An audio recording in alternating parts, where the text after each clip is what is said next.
to the center of the Organization of Liberian in Minnesota. A Minnesota Board of Directors debate held on the first date of December 2023 at the offices of the OLM in Brooklyn Park. This debate tonight is being moderated by three executives of the Association of Liberian Journalists in the Americas, AJA. Mr. Joel Kennedy, on my left, he is the National Secretary General of AJA. Mr. Lincoln Bryan is the Chairman of the Media Fund Drive, and my name is Pee Wee Besa. I'm the National President. Together, we will bring you an interactive debate that gives a broad idea of who the candidates are. Our duty here tonight is to conduct a forum to allow the candidates the opportunity to make their case directly to you, the voters. As you may already know, the forum is part of the campaign process and must be seen as fair, transparent, and just. Please give me your undivided attention as we invite the candidates in the hall. Ladies and gentlemen, please put your hands together as we invite Ms. Chasiato George.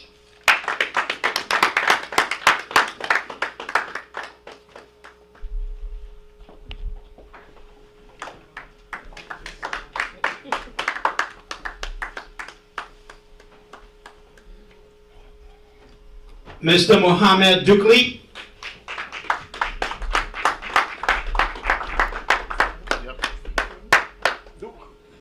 Ishmael Koroma. Komara. Thank you. Ishmael Komara. The Korma, my nemesis. Okay. Mrs. Thelma Brown Kane.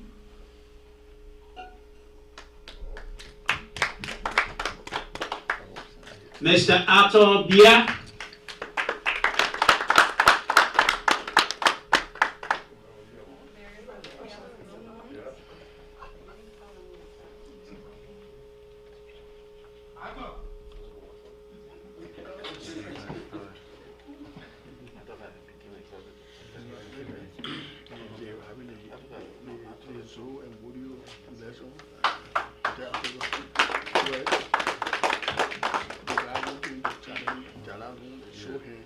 And Mrs. Ramanda Gay.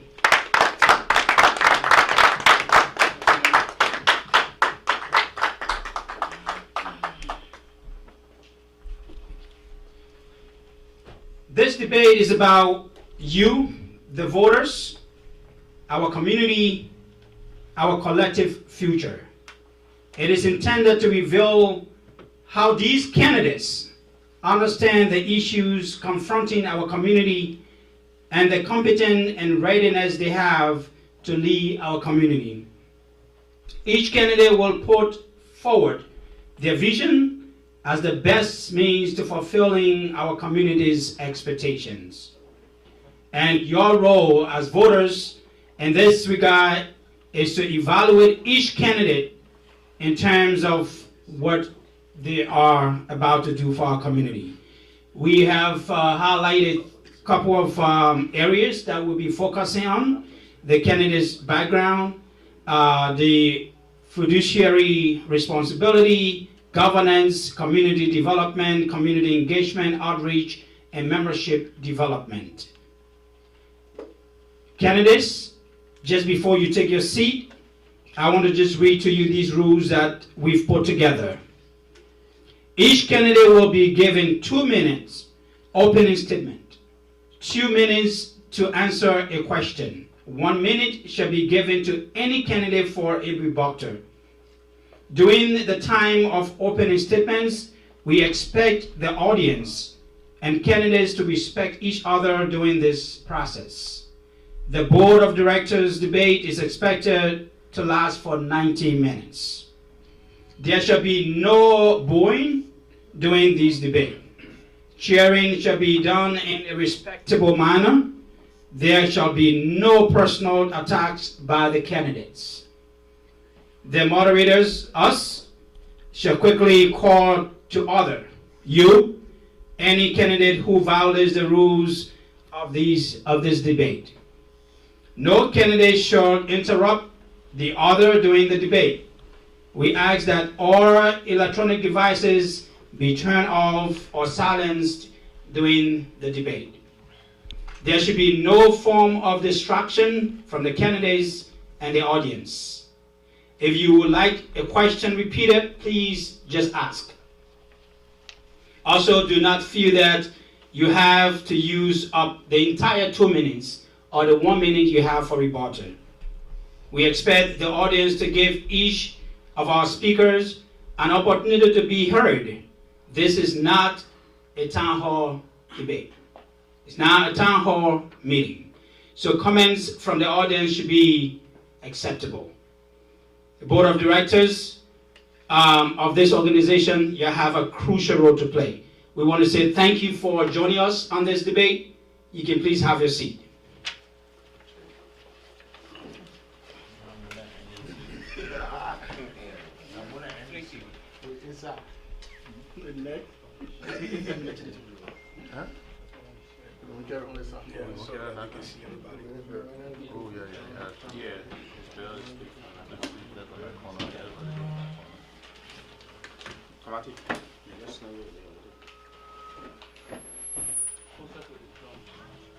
Very good.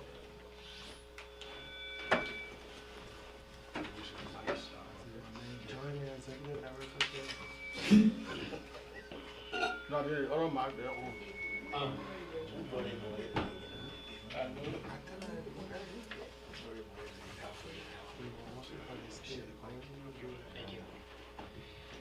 Before we start our questionings, we want to again welcome Mr. Stephen Ray Wilson, Chairman of the Independent Elections Commission, to make an opening statement. Yes, sir. I came aboard them.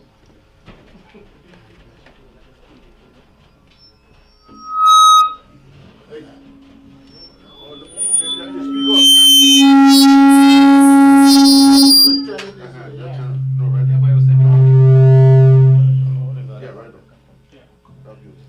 Just.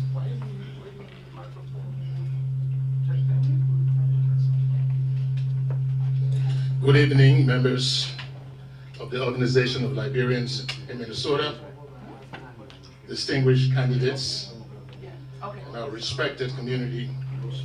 I'm Stephen Ray Wilson, the Chairman of the Independent Elections Commission, and it is with great pleasure that I welcome you to the Oil and Gold Candidates Debate.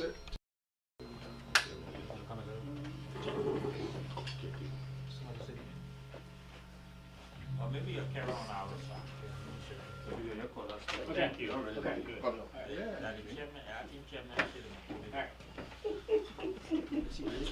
Allow me to acknowledge and express my gratitude to my fellow commissioners, Mr. Joe Mason, co-chairman, Alfreda Topa, she's not here tonight, secretary, Vamon Kamara, he's underwent a medical procedure today, and Reverend Daniel Goba is not also here. Together we have worked diligently to uphold the principles of fairness, transparency, and inclusiveness throughout this electoral process. Tonight's debate is a testament to the democratic spirit that defines our community. It serves as a crucial platform for our candidates to share their visions, insights, and plans directly with you. I extend my deepest appreciation to the candidates for their dedication to community service and to you, our engaged members, at the full hall here tonight, for your active participation in shaping the future of our organization of Liberians in Minnesota. In our commitment to transparency and openness, I'm delighted to announce that this debate is being moderated by the Association of Liberian Journalists in the Americas, a respected organization ensuring fair and impartial proceedings. Accordingly, our debates are being covered by KMTV, providing a broader audience with the opportunity to witness the democratic exchange of ideas. This year's election process has witnessed adjustments to the timeline, all aimed at fostering a fair, inclusive, and informed electoral process. As we engage with our candidates tonight, consider the qualities, consider the ideas, and consider the plans that resonate with your aspirations for OLM's future. I encourage you to listen attentively, ask thoughtful questions, and actively participate in this democratic exercise. Your engagement is pivotal, and together we'll contribute to the success of this democratic process. Thank you, and let the debate, moderated by Alja and covered by KMTV, commence. Thank you all so much.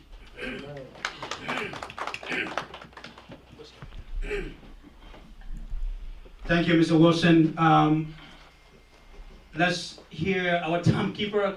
Yeah. So I just like to take this time to introduce our timekeeper. Madam Mina Carto will be our timekeeper. She's right here. She's going to be keeping the time. She's going to be keeping track of your adherence to the time. So once she signals that your time is up, please submit. Thank you so much. Thank you, Mr. Kennedy. At this juncture, we now call on each candidate to introduce themselves, provide a brief overview of their background and motivation for which they're running. I will begin, I have a list here. I'll begin with, I can begin on my first right. Yeah, far right. Far right.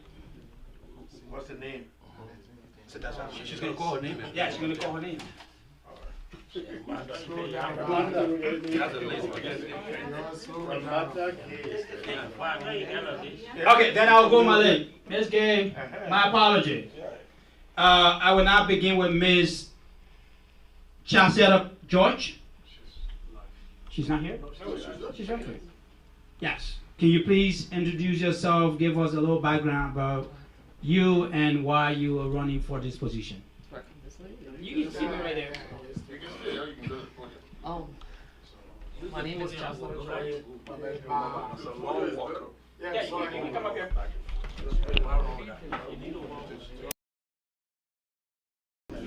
Yes. So the 2 minutes will start right when you come to this podium.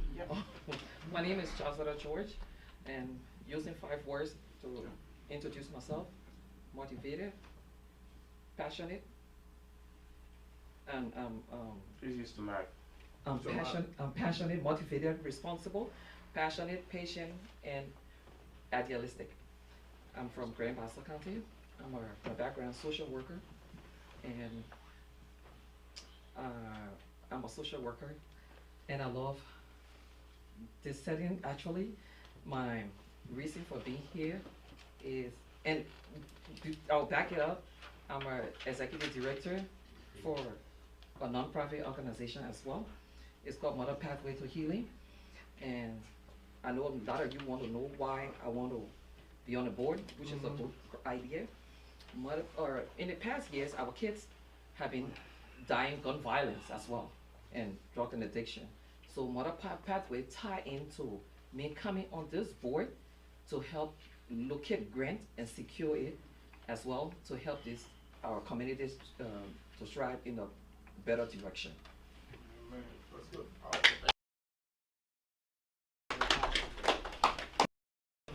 Thank you, Ms. George. Can we get Ms. George a big hand? To make this debate interesting, I think the audience should be involved. No, you can get involved. I didn't say that. Yeah, respect the people. Yeah, do it respectfully. Yeah, so the next person is Mr. Mohammed Dukli. Find a joke. Back podium. Let me mess it up. No. You can't let it walk there. Then All right. Let me say this to the audience.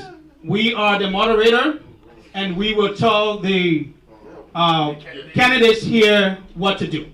Just please do that for us as a favor. Listen to us. You have the right candidates to sit in your seat to talk. You have the right to come up to the podium.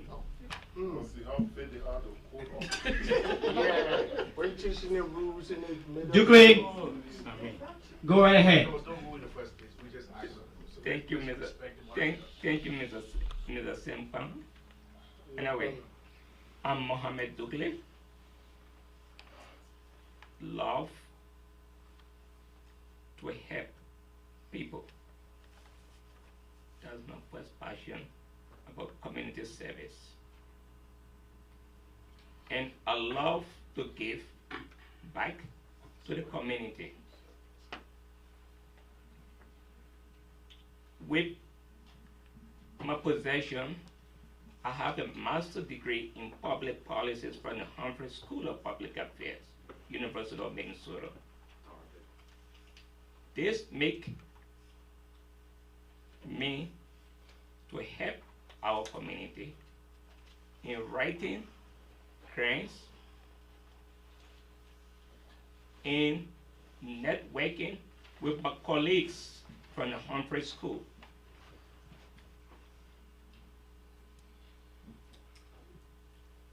Secondly, I possess degree in economics.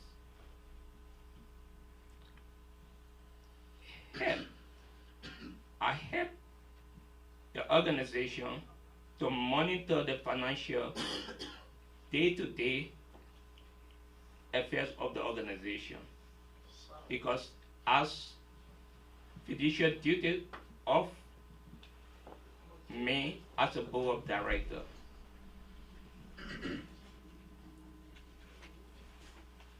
Lastly,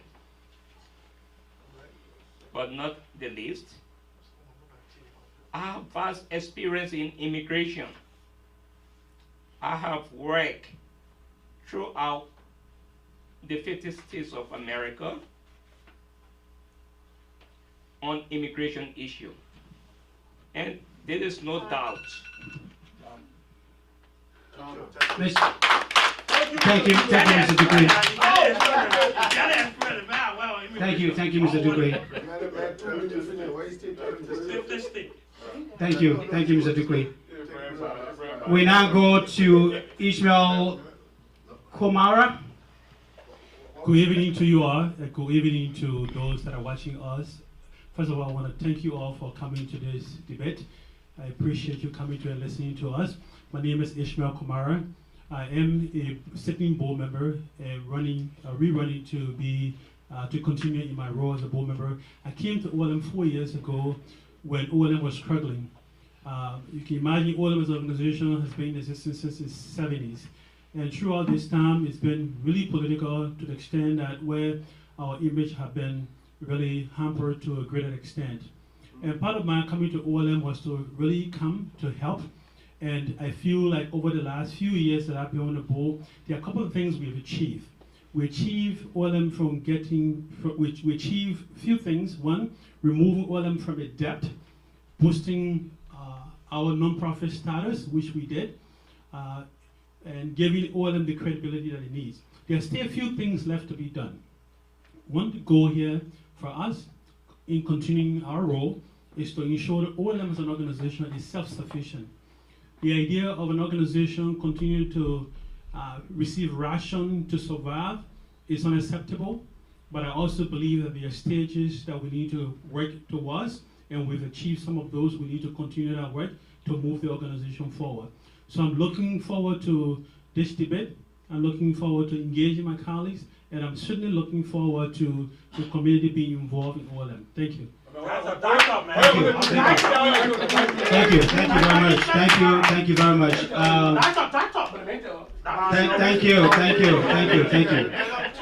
Thank you. Do we have Telmar here now or not yet? Okay. She got COVID.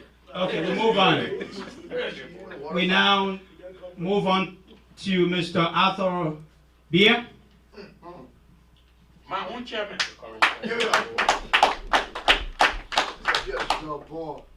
Thank you so much. I want to first of all say thank you to the Election Commission and to KMTV for hosting this debate.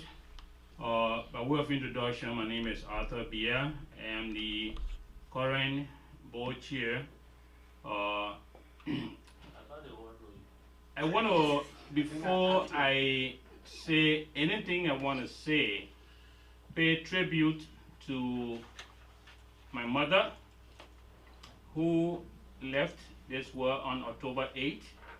I know she's looking down and she will be happy that I am here doing what she wanted me to do, which is serving my community. So, Mom, here we go again.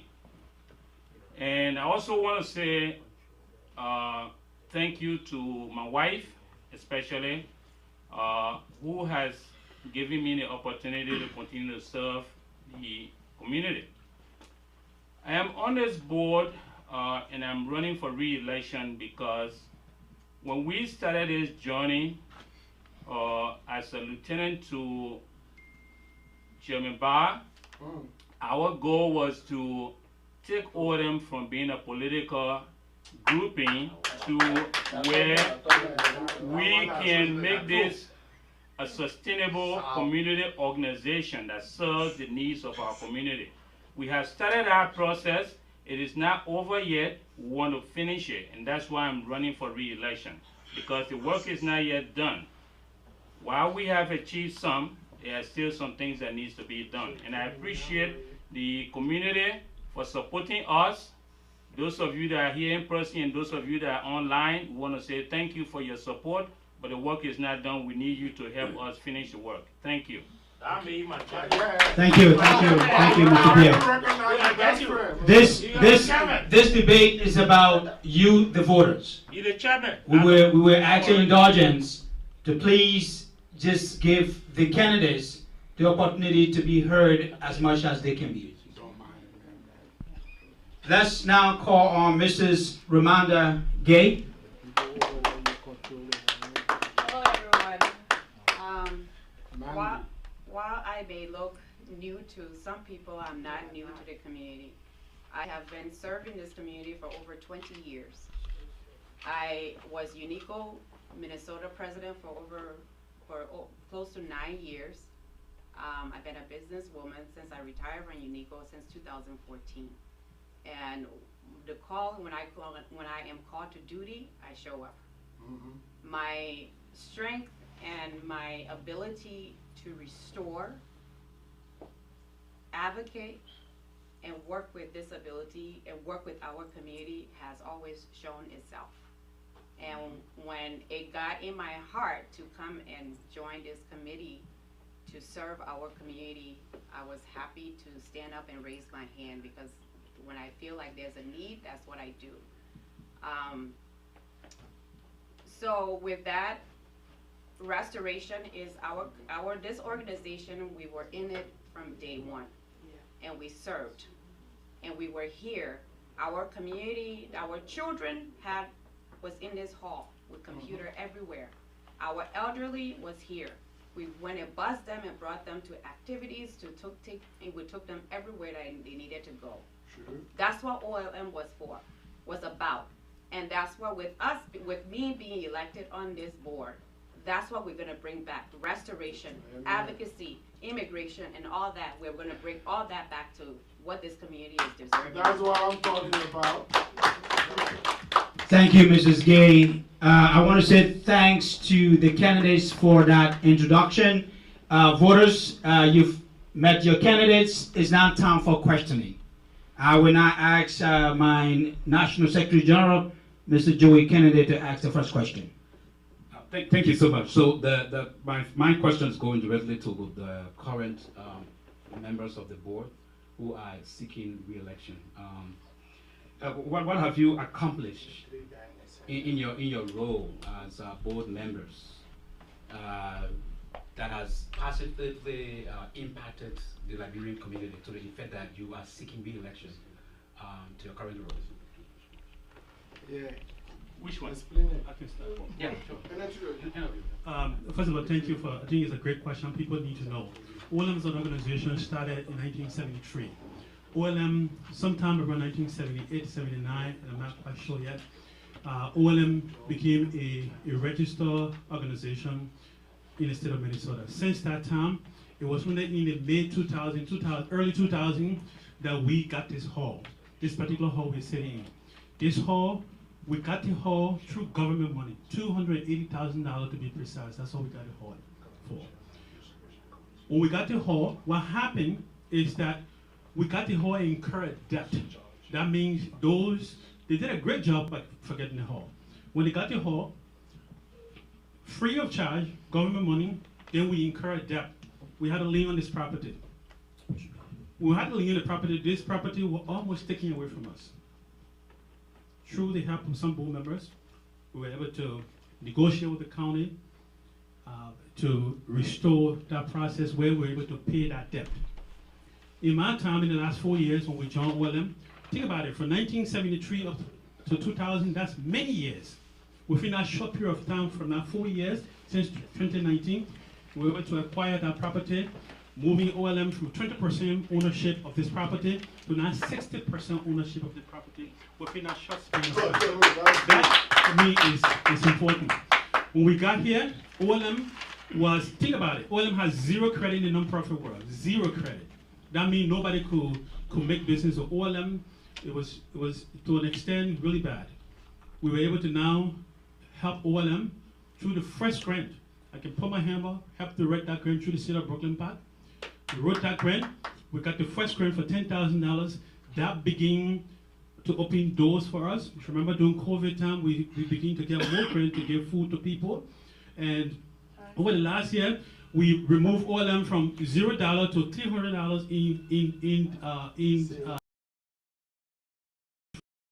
Thank you. Mr. Pierre? Thank you very much. That's a very good question, and I have specifics to what we have achieved on this board. I know my comrade Kamara mentioned is OLM almost losing, or the Liberian community almost losing its hall. I can speak to that. It was my first meeting as a board member in here with Chairman Barr cheering that a sheriff walked in his hall and served us papers to take over this property for OLM to lose the property. It was through our leadership that we put down the first $2,000 that came from our personal pocket into this property to make negotiation with Hennepin County. That's how we secure this place. So, secondly, our leadership, you know that OLM, the reason OLM was not getting grants, it was due to bad leadership, okay? Our steady leadership has changed direction where OLM is now getting grants, not only from the city of Brooklyn Park, but the state of Minnesota, and from other stakeholders. OLM has become a respectable organization once again because of steady leadership. That's what we have achieved. People are not fighting here each other, board members are not fighting each other, you know, we're not having physical fights here, there's no scandal here. That's because of steady leadership. That's what I have achieved as a leader on this board. Finally, in the last few years, purchasing the second unit, I serve as the chair of the committee under Chairman Barr. The committee that raised funds to buy that second unit was headed by me to raise that fund. We were able to raise almost $60,000 to put down for this. You know, when we talk about buying that property, there were some board members that did not have the faith in us and say we can't do it, don't go there. But we were able to raise that fund, and today, like you rightly said, we have 60% of this building. And so, thank you very much. That's what we have done, and that's what we'll continue to do. Thank you. Thank you very much for that, Commissioner. I need not to dwell on what my colleagues rightly put it, because I'm part and parcel of what we have done in the community. In addition to what my colleagues said, be proud of yourself, my colleagues, my fellow Liberians in Minnesota. Minnesota is a pioneer of advocacy for immigration for the Liberians in America. And OLM is part and parcel of that. That's true. Secondly, the dual citizenship that we are in America, that we are boasting of today. OLM, with my colleagues' help, now we have dual citizenship. That's good. You know it's true. And now we are fighting for Liberians to vote in the diaspora. Oh, that would be good. And OLM is part of the advocacies in Liberia to allow the diaspora to vote. And these are some of the things that we are doing on this board. And lastly, we are proud indeed. Liberians in Minnesota, with the help of us on the board, we are striving to get more facilities for the Liberian community. Thank you very much. Thank you so much. So I just wanted to just additionally, I'm sure the both of you are just new members. I mean individuals who are aspiring to be members of the board. So, given your various professional backgrounds and trainings and experiences over the years, what additional incentive are you bringing to the table? What difference can you make to that will enhance the growth and development of OLM, and pick it up from where it currently is to a brighter and a bigger and more prosperous and more visible organization in the United States? Yeah, we can begin with you. Yeah. As I first stated, my business background, and also I am a registered nurse with psychiatric background as well. Not true. And my business right now is a mental health. I deal with the disability population, which is both medical and mental health in the community. I've been doing this for over 10 years as a business. And so the inside resources that the state of Minnesota have that our community does not see, that's where my business background comes in, to point us in a direction for us to be able to get grants to service our community on both restoration for our community, to bring back our family back into the building, back into OLM, and all the programs that would service the community and our family. So what I bring to the table is to restore and advocate for our community, and both on either side of trying to bring the resources that I know of that the government can provide to our community financially, because no organization can run without monetary value. So we need that in order for us to put all those programs back into place. And I think when I'm elected, is to work with those who are like-minded, that are willing to also rebuild the community. What I'm gonna bring to the table, currently I work as a mental health practitioner, and the counsel kids. You want to speak to the mic, please? Counsel kids with drug addiction. What I would like to bring to the table is lobby. Go out there, meet with lawmakers, go downtown, lobby for more funding, locate partners with other organizations. to get funding. And one of the main thing is, my goal is to empower our kids. What can we do to bring activities that will derail their thoughts of holding guns or doing drugs? Something that would just That's important. derail their attention and kind of focus to what better people they can be. So, coming to the table, I would like to see that we have like a therapy group. But how can we do that? We gotta stay secure, locate, and I know how to fishing to look for grants, secure them, and where we can incorporate therapy on the oil. Because when you look at a long list of things, we need the full shell bag, we need the driver license and the PCA, all those things are going. But even people that are doing it will still need grants to have the program running. So having funding is essential. Thank you. Thank you. My question go on Excuse me, to, do you have time for rebuttal or anything like that? Yes, we have 1 minute for rebuttal. May I? Do you have a rebuttal? Yes. Okay. I think tonight you have heard some of my colleagues talk about funding. I would like to address the issue of funding. Why it's true, and Mr. Wilson is a nonprofit expert, will tell you that, why it's true the issue of funding is good for us to a greater extent, we need to begin to think about other ways that OLM can raise funds. And I believe that any viable institution cannot continue to receive handout.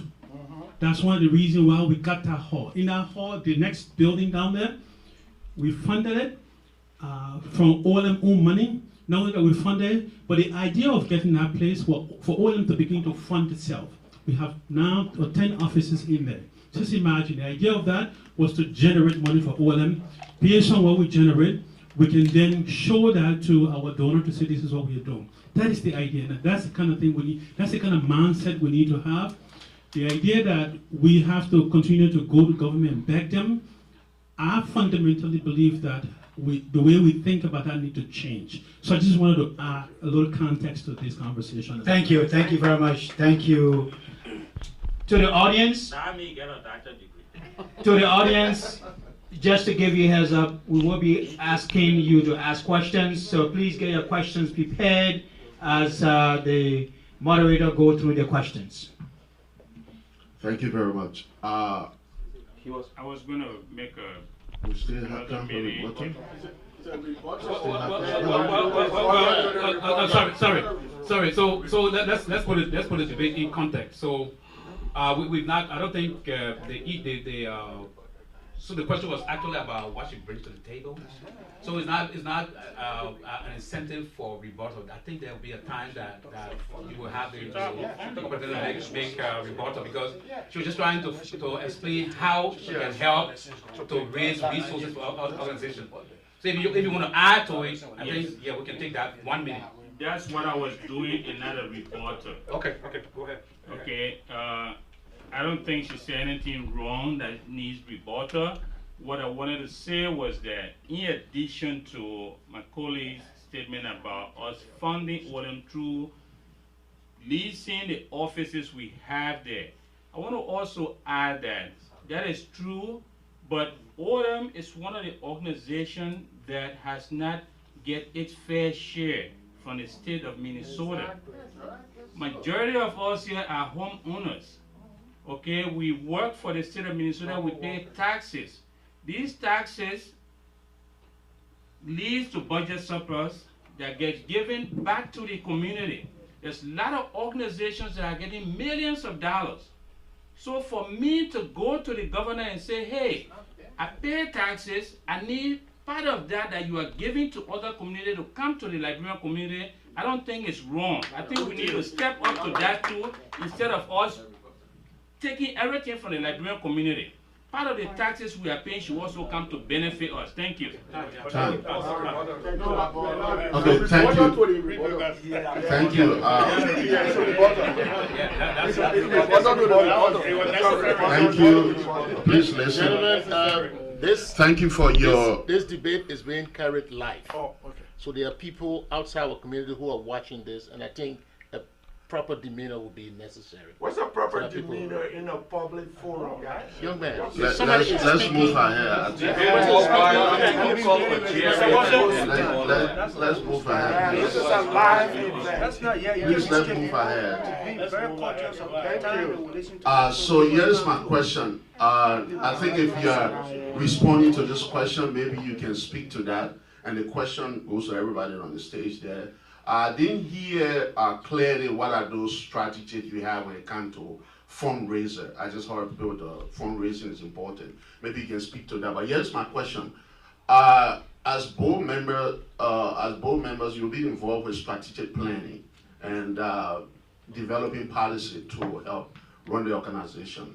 What are your expertise, or what are some of those strategic planning background, or what are some of the policy you think OLM needs to move forward? We can begin with, Go to everybody. yeah, Mrs. Gay. Well, OLM has its own policy already in place. And we will have to review what those policies are and how we can adjust the policy to fit the community. Because from the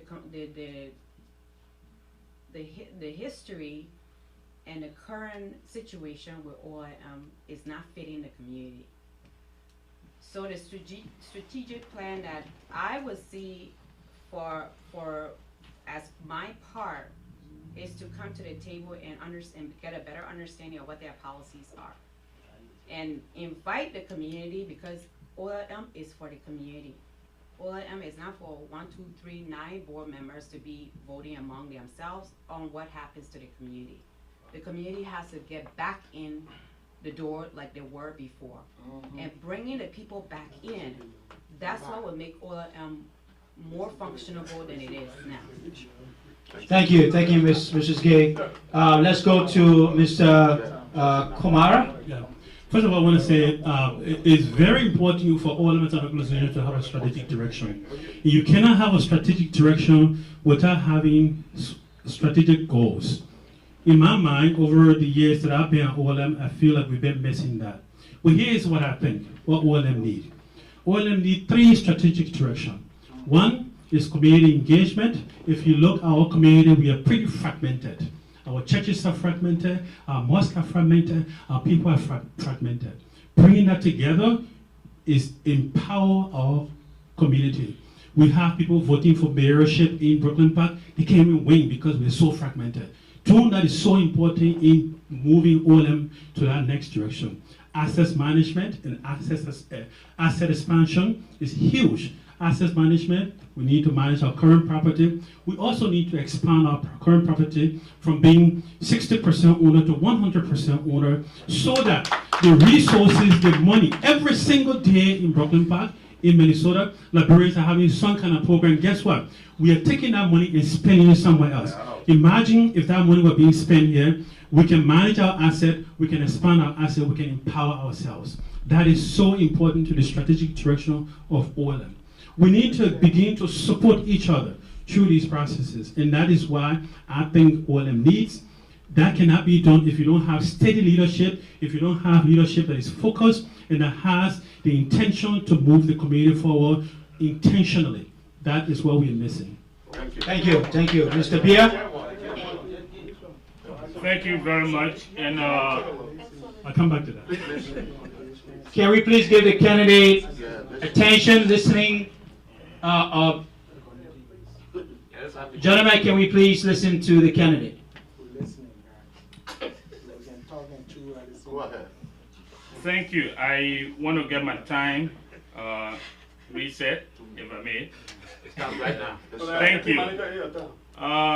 I think every organization like OLM, the role of the board is to steer it towards future sustainability.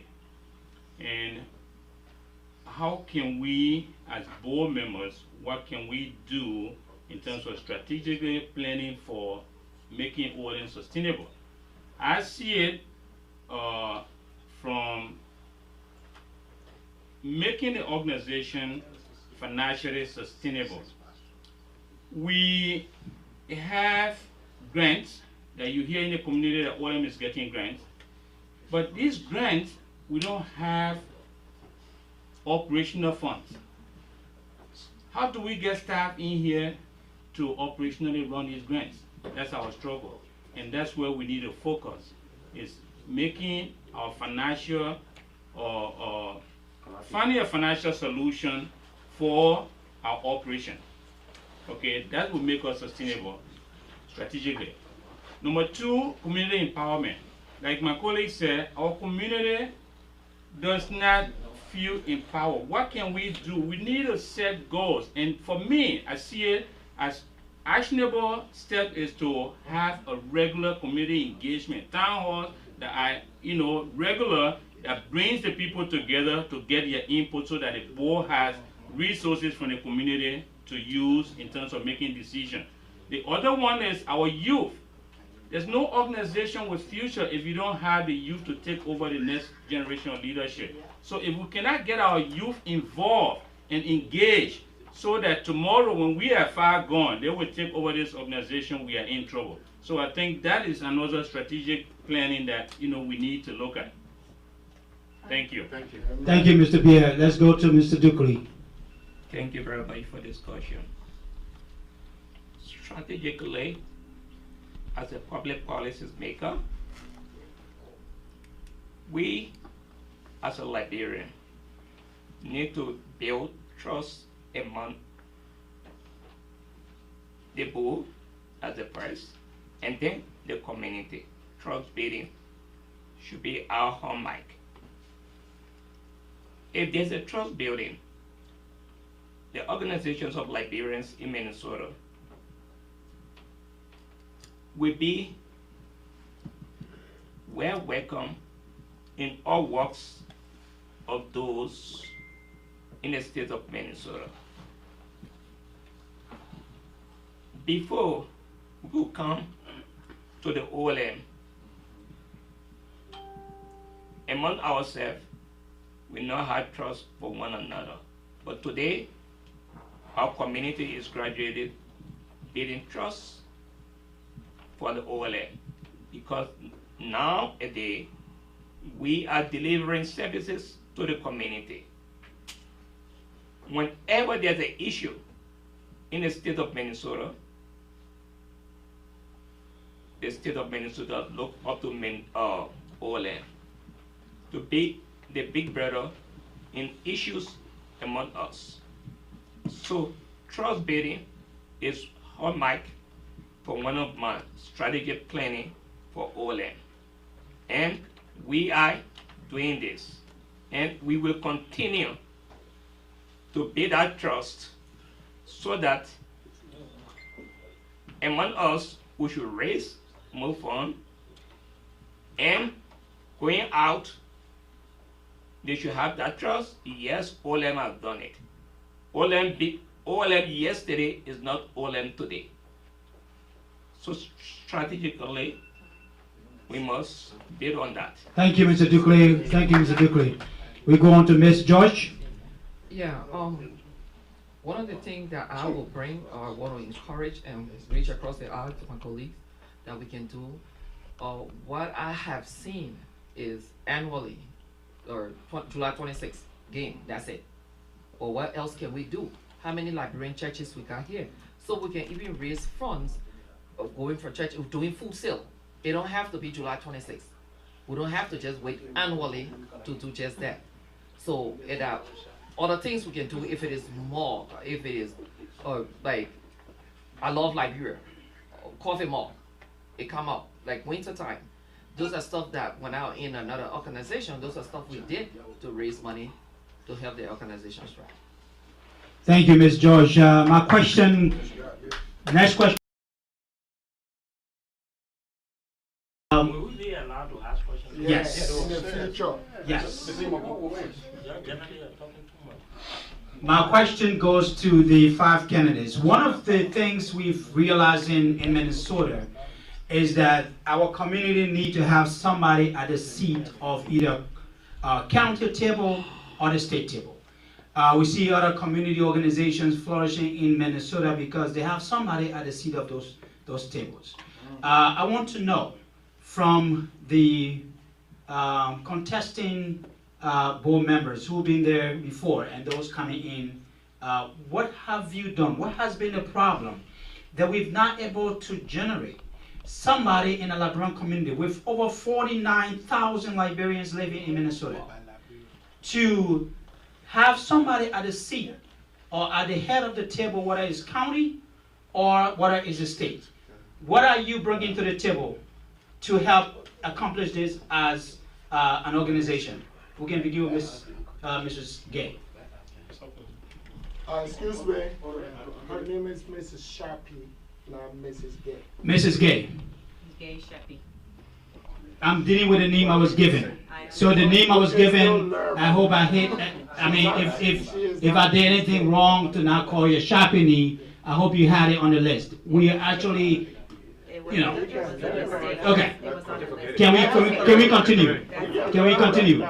Thank you, Mrs. Gay. Thank you. So, can you repeat the question, please? So the question is, many of other organizations here in Minnesota have somebody at the seat of either county table or a state table. Over the past time, our colleagues who have been part of the board have witnessed that no Liberian has been able to make it to those seats, whether it is a county or the state. What has been the problem that have caused that not to happen? That was a question to them. And I asked, why you are coming in as board members, what are you bringing to make that happen? Okay, thank you. I think part of I'll start with the reason why we are not at the table and we continue to be the dinner on the table. Because we have these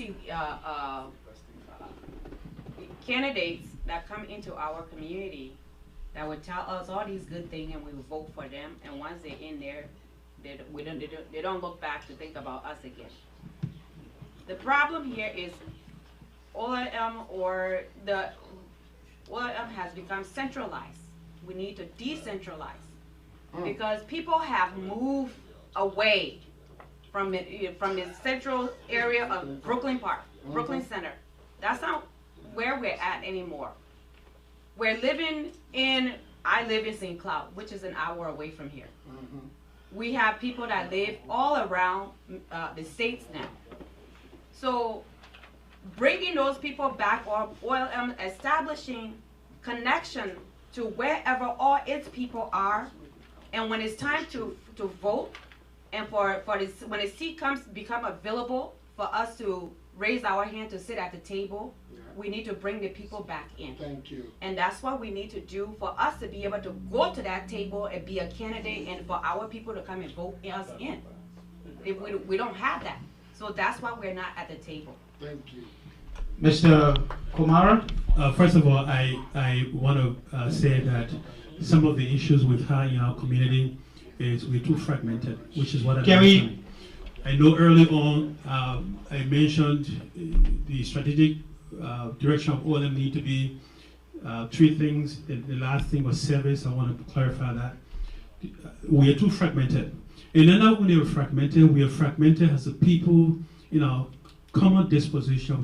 We focus too much on our differences, then we focus on our similarity in our community. Even as a result of that, geographically, we are sparsely divided. So if you think of it, most people think all of the Liberian people live in Brooklyn Park. And I say that's not true. We've scattered, which is what the sister just said. And so as a result of that, we don't have a solid vote. Now let's compare that to the Somalian population, where they are concentrating in one area, they've created a voting bloc, they're now worried about somebody coming to penetrate them. As a result of that, the force is huge. No one can easily penetrate them.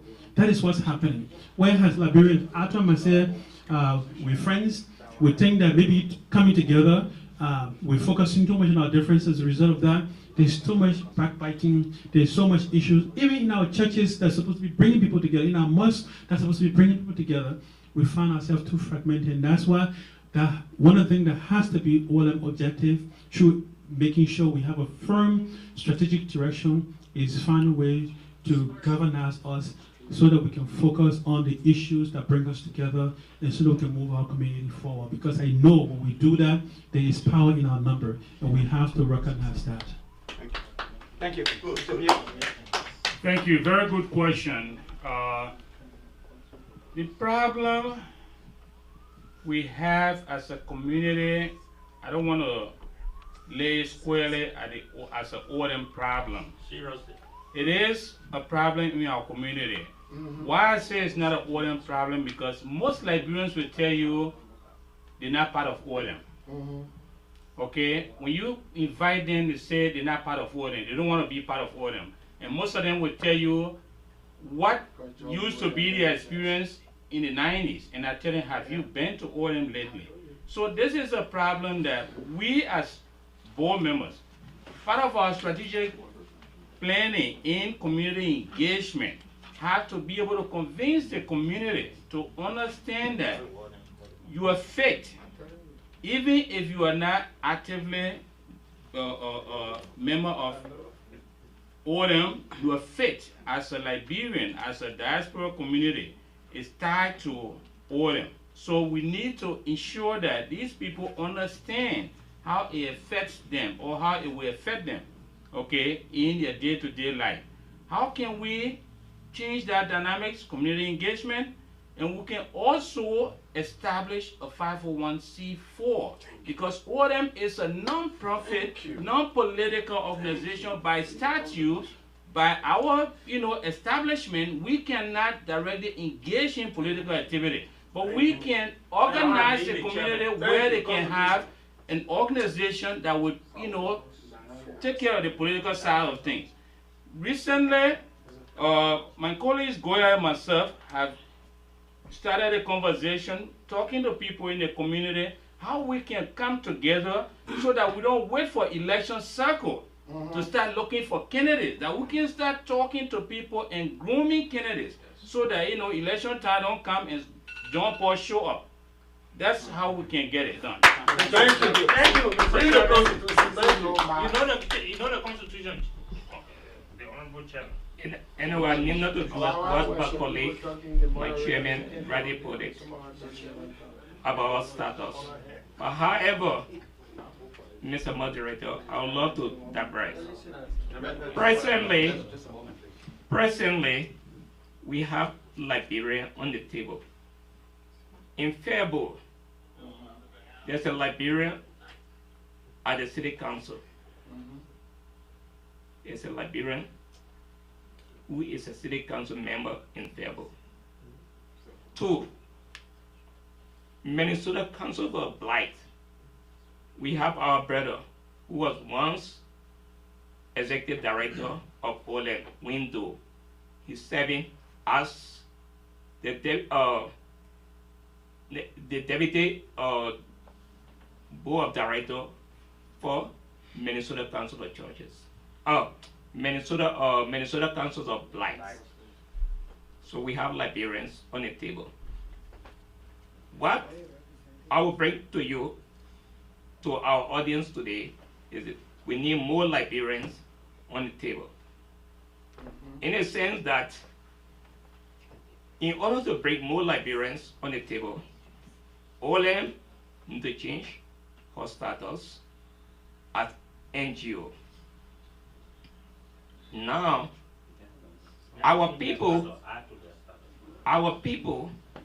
need to network with other main main political party, like the DFL, Republican, because we as a Liberian cannot vote ourselves in. As a Liberian, we need to network with others in the large political party. And I have talked to various religious leaders that we need to network. Looking at our problem holistically, we need to enable you, first of all, to lead, you must follow. Now, our problems is us. Mm. Our problem is us. So Explain it. they said it already. They said it all. But we already in Minnesota, we got the numbers.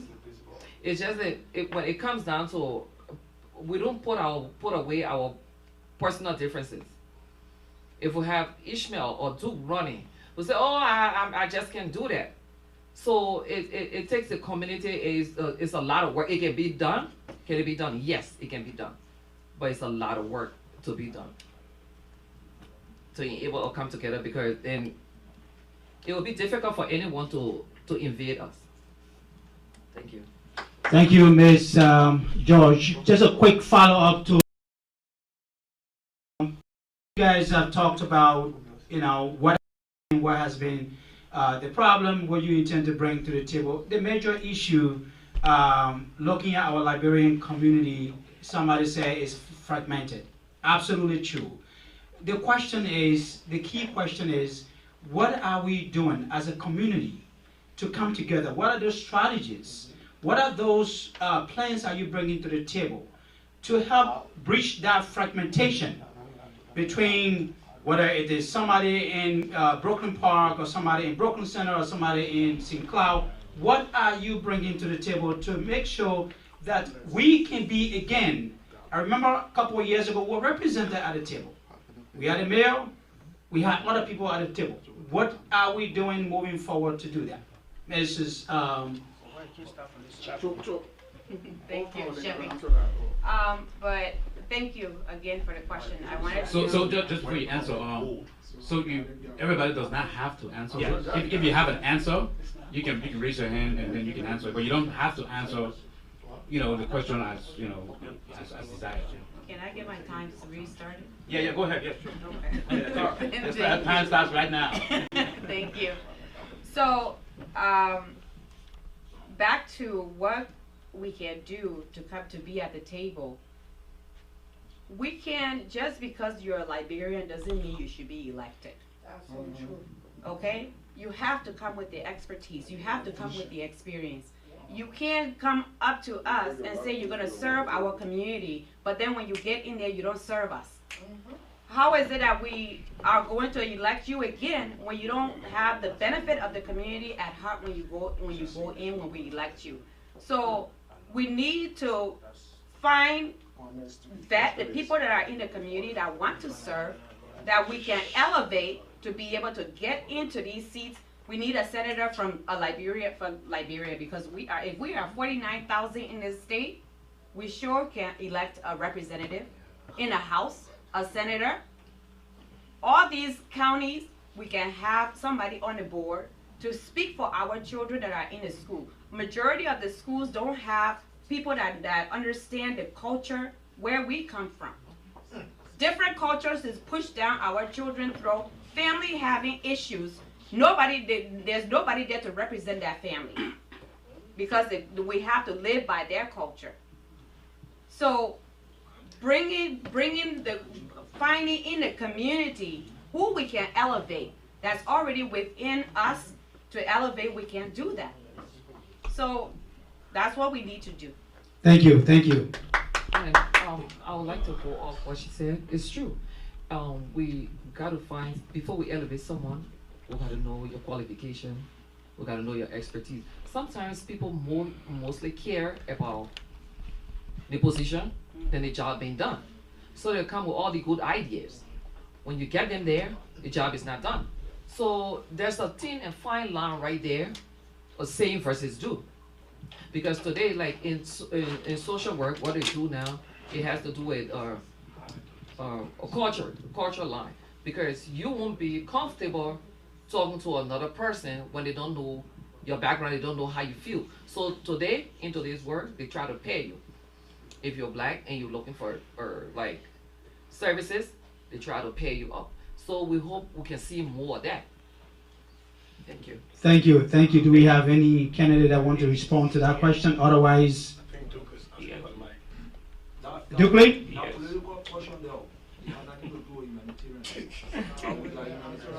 Oh, thank you for this question. You know, as we are saying that we are 49,000 in the state of Minnesota.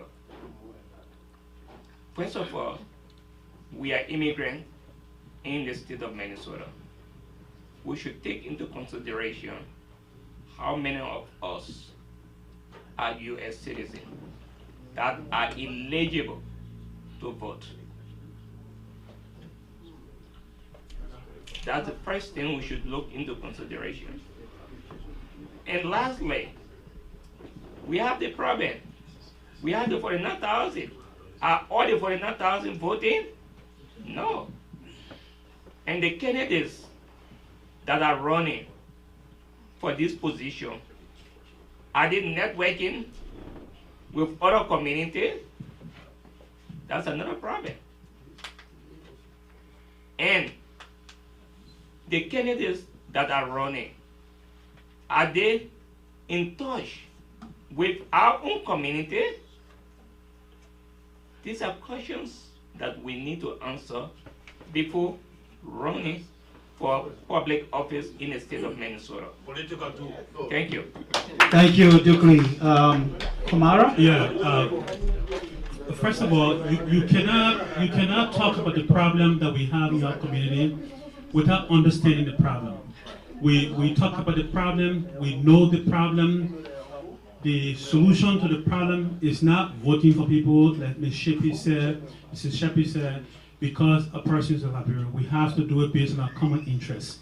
And our common interest, you cannot have that common interest until you have a strategy. And that strategy that which I talk about. I talk about us being sparsely, we talk about being all over the place. OLM is an organization, even though some of my colleagues claim that OLM is a non-profit, which is true, but it doesn't prevent us from organizing around an idea.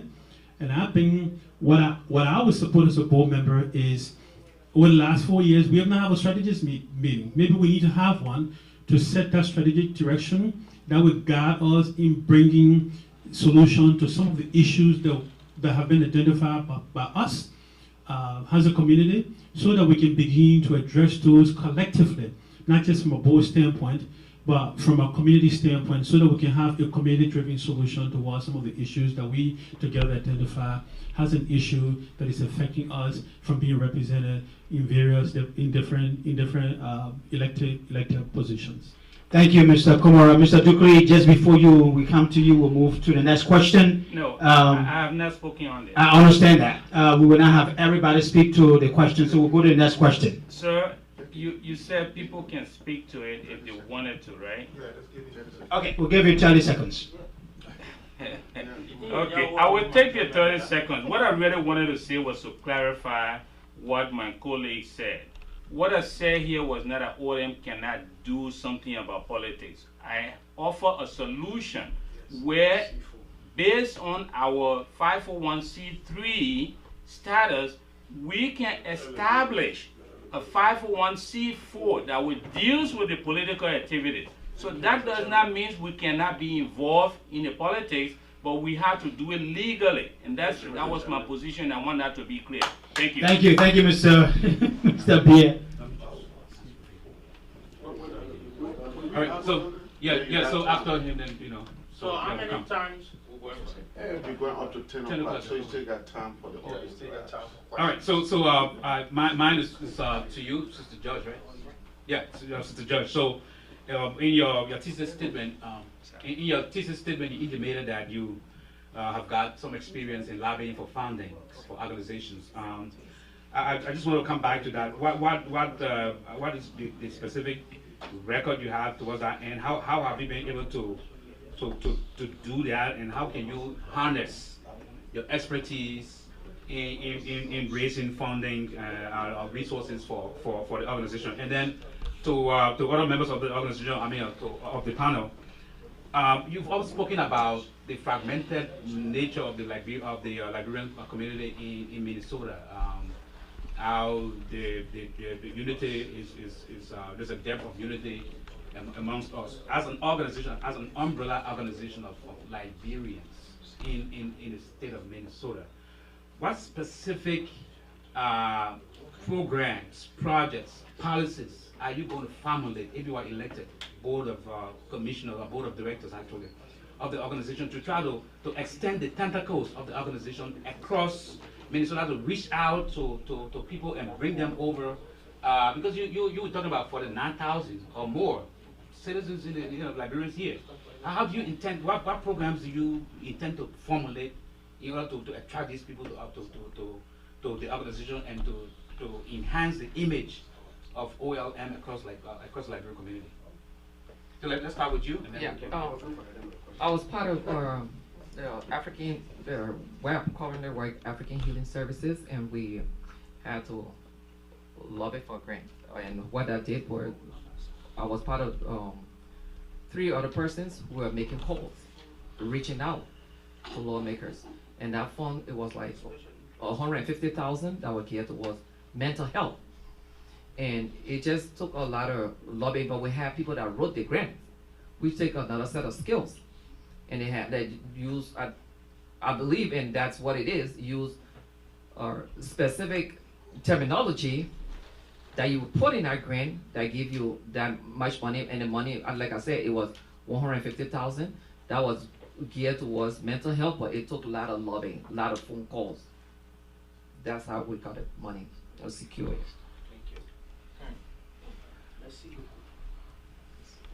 Thank you very much for that question.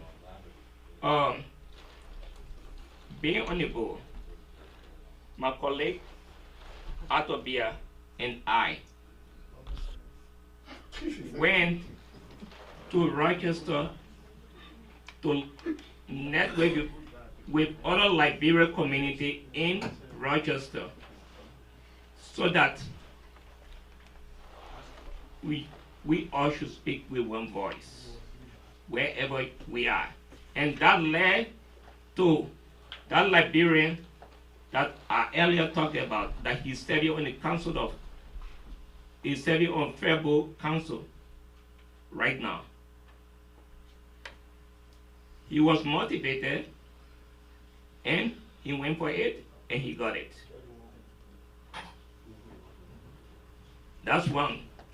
Number 2, I have worked with all religious leaders, Pastor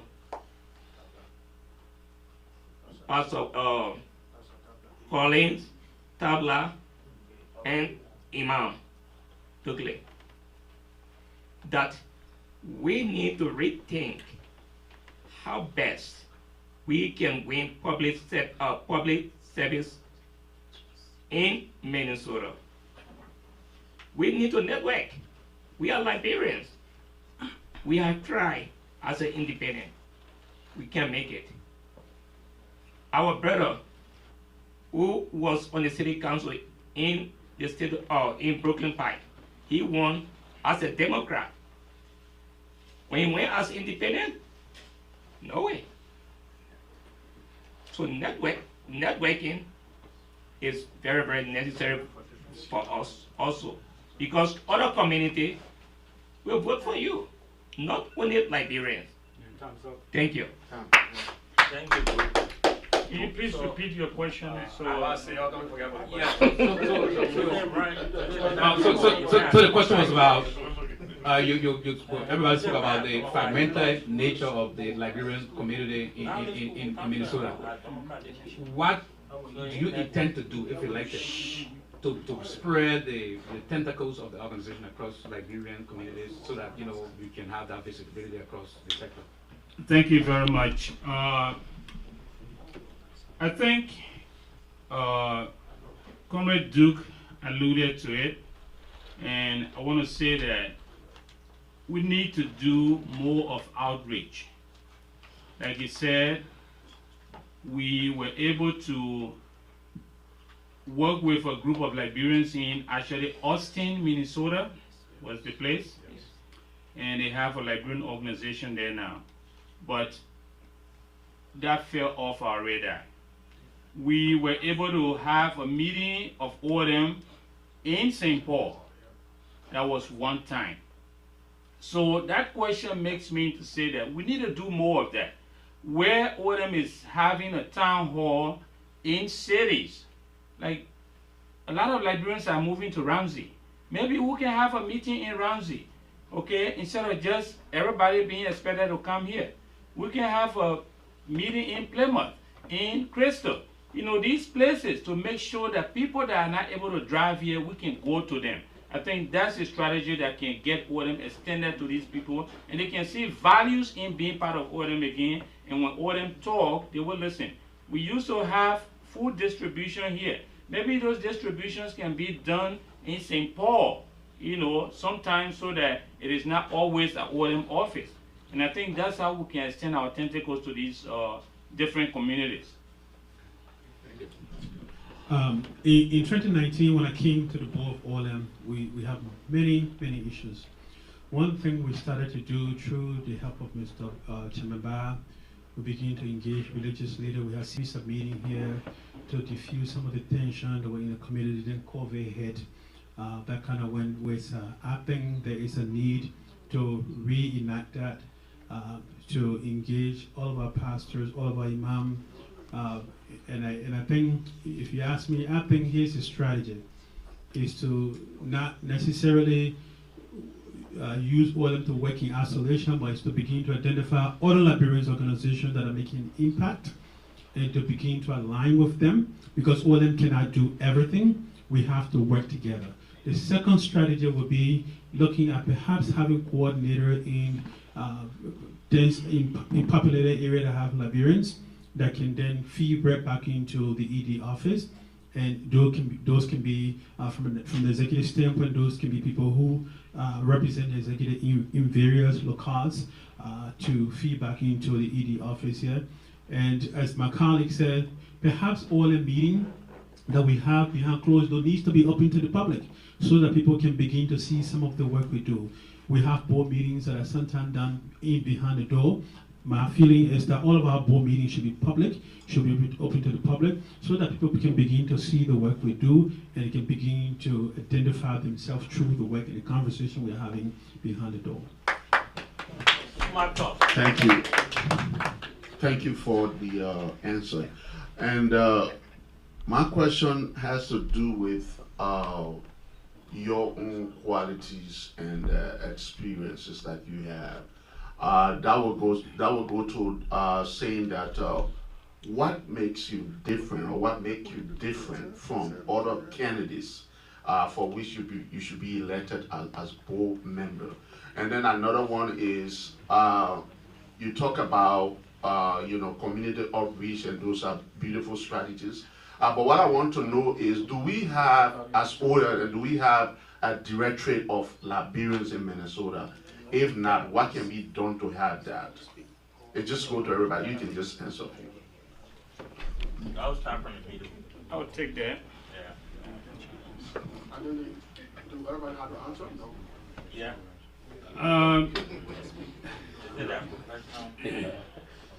Yeah, Mr. Bia, go ahead. I will start with the last part of the question. We do have directory of Liberians, but the way that is done, that is collected, is information that is collected voluntarily at OLM events. So like when we have food distributions, when we have community meetings, we have papers that go around asking people to write down their names and their contact numbers. And then that get uploaded onto our into our system, and those are the people that we get to contact when there's an OLM event or OLM activities. So that's how we reach out to the community. What set me apart as different from all these people, I am a professional nurse, and I have a great communication skills in difficult and tense situations. And so when things are tense, I try to use my nursing skills where Because when you have somebody hot staff in a room, if you are panicking, you can't know what to do. You forget what you are trained to do. And so my training that makes me different is being able to remain calm in tense situation where you know our community get tense. And so we have to stay calm, and that's what I bring to the board. People that work with me on the board will tell you that you know, I try very hard to diffuse situations so we can work together. Thank you, Mr. Pierre.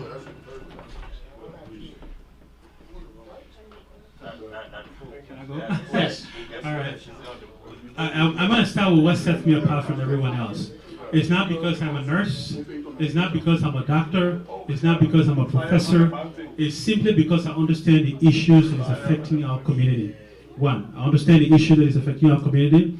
And I can tell you I'm a go-getter. I believe in my community. And I know the way to resolve some of the issues in the community.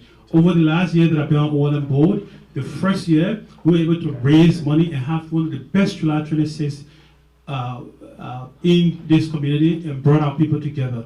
Not only engage our people, but taking it as far as to the Capitol building. We've done that. So the energy level that we all have around here is different, and we all know it. And that energy is what I bring, and that passion is what I bring, and the strategy that we need to take us from point A to point B, I have demonstrated that through the idea of making sure that we acquire property, we become a lot more independent than we were. So that is pretty clear. What made you different? Thank you, thank you, thank you. Mrs. Shapi? Thank you. What made you different? Thank you. Mrs. Shapi? Yes, thank you. So, Yeah, doctorate degree, that made you different.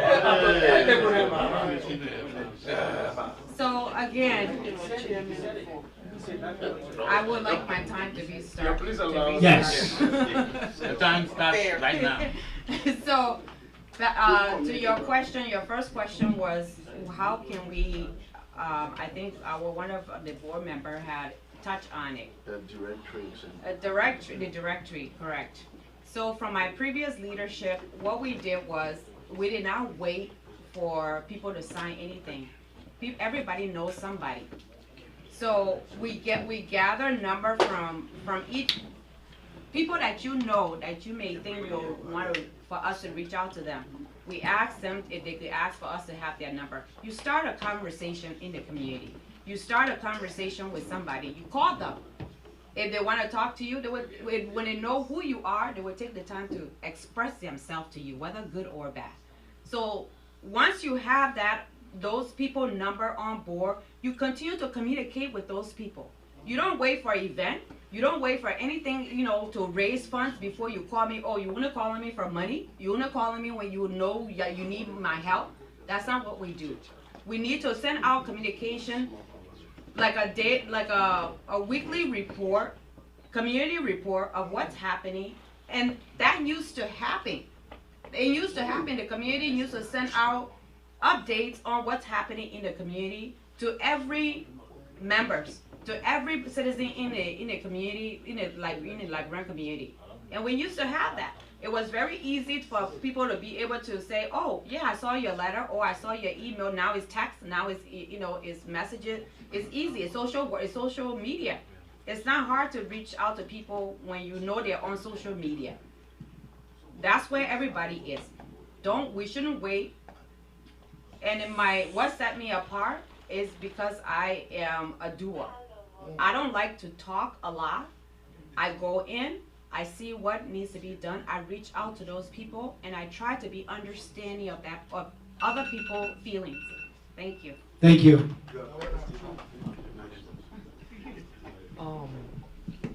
When it comes on the law directory, I worked with the Somalian group before. One of the things that they did, they would have like a sheet of paper, name, address, phone number, and what they would do, they leave it at the stores, their stores, where people go shopping. Like we got a lot of Liberian stores here. It's left there. They fill it out and they say postage free, and they just drop it off in the mail. And that roster got updated yearly, annually, because people change addresses, people move away, people change numbers. And what sets me apart, I'm a good communicator. I empathize and sympathize with people. I put myself in the situation. In tense situation, working with people, I step away. Take a breather. I don't have to get it done right there and then. Take a breather, rejuvenate, come back with new ideas to have the problem solved. Thank you, Mr. Dukley. Yes, pertaining to the directorate, OLM has been doing our best, and we still need to do more than what we are doing. Take an example. During the late bio-calling issue in the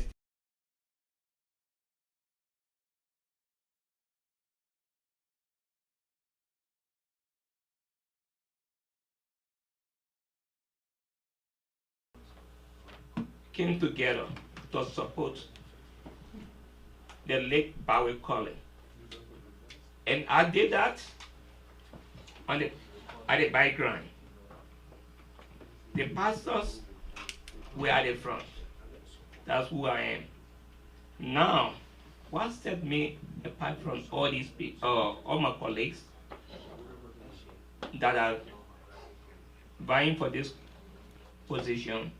Number one, I have a master's in public policies, and OLM utilized me for this. All executive directors in OLM that have been in OLM, they have utilized me on policy issues, writing for grants. All OLM board executive director, they have used me for that. That's one. Number two, my experience in immigration. We are immigrants. At times, we fall into problems. And I work with the North. Thank you. Yeah, I need to continue. Thank you, Mr. Dukley. Thank you, Mr. Dukley. Ladies and gentlemen, at this point, we want to say thank you to the candidates. We're going to go to the audience for questioning, but we want to give the candidates a big hand of applause. We're going to do this very orderly. We'll take the first question with Mrs. Zeze Goya.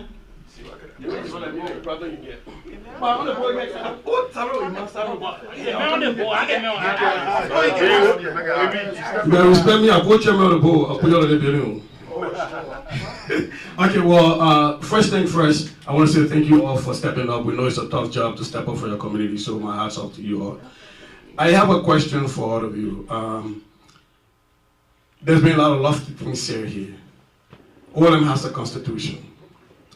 What do you see as a constitutional provision that will be a roadblock to some of the things that you hope to achieve? So for example, we talk about people voting, community members coming to vote. That is not in the OLM constitution. We talk about outreach. OLM is the membership-based organization. Not everybody who's a Liberian is a member of the OLM. Okay? We talk about political engagement. We know we are 501c3, we can't do that. So what in any of your lofty goals that you said that will be blocked by a constitutional provision, and what might that constitutional provision be, and what would you do to make sure that we get around that? Thank you. Thank you. I think I will So Mr. Beer, just before you answer, we have other people who want to ask questions, so we will definitely give you 1 minute to answer the question. Thank you. Thank you, Board Member Goya, for that question. I think I would look at it from a holistic point of view instead of trying to go piece by piece. The OLM Constitution itself needs to be revised.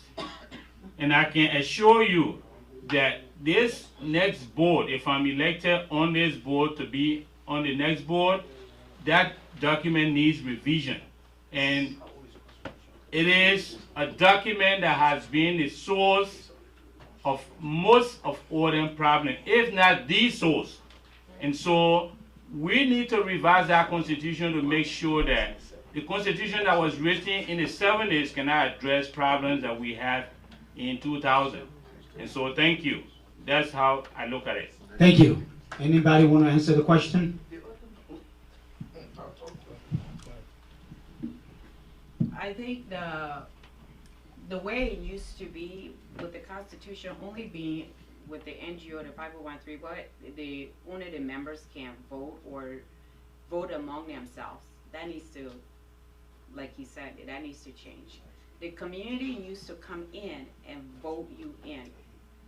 I mean, it used to be thousands of people that used to come through here to vote because we had the roster and we used to reach out to people. So that needs to happen again. The people need to come back. That's where the roadblock is right now. That's why we don't see the people we used to see. Thanks, Mrs. Shapi. Ms. George, do you have any? I have not read the Constitution, honestly, but the word is changing. So the way we had it in 73, we can still have it like that, and so I would say it needs to be revised. Thank you, thank you. We will go back to the audience. Let's take Mr. Ba. No, let's take him. Maybe you don't respect me. You should respect my position as former chairman of the board. I have two questions to add. My first question goes to Duke. Duke, you have served as one of the longest serving members of the board. I really want to know what motivated you to serve again when you are already served for over 12 years in this community. What do you bring different? That's the first question I'm going to do. My second question is that during my regime, we had a bus that was donated to the community for community service. I really want to know what happened with the bus. Any of the board members can answer. What happened with the bus? And if anything happened with the bus, why the community is not aware? And we really want to know what's going on. Thank you. Thank you. Thank you. Can we deal first with board members? Yes. Yeah. Duke. Yes. Yeah. Okay.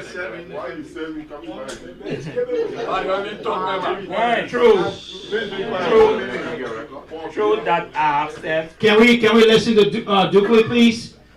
True that I'm serving and I've served the community for a while. Because I have passion for the community. I want to help.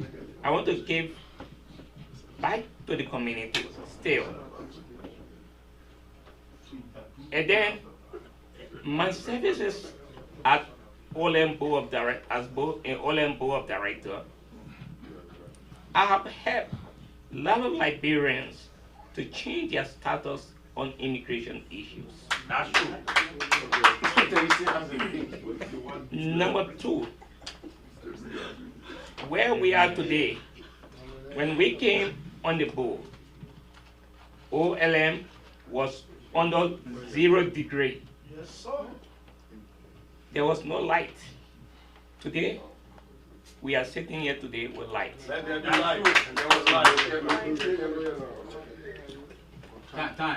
Time, Duke, sorry, I don't want to cut you off, but it's time.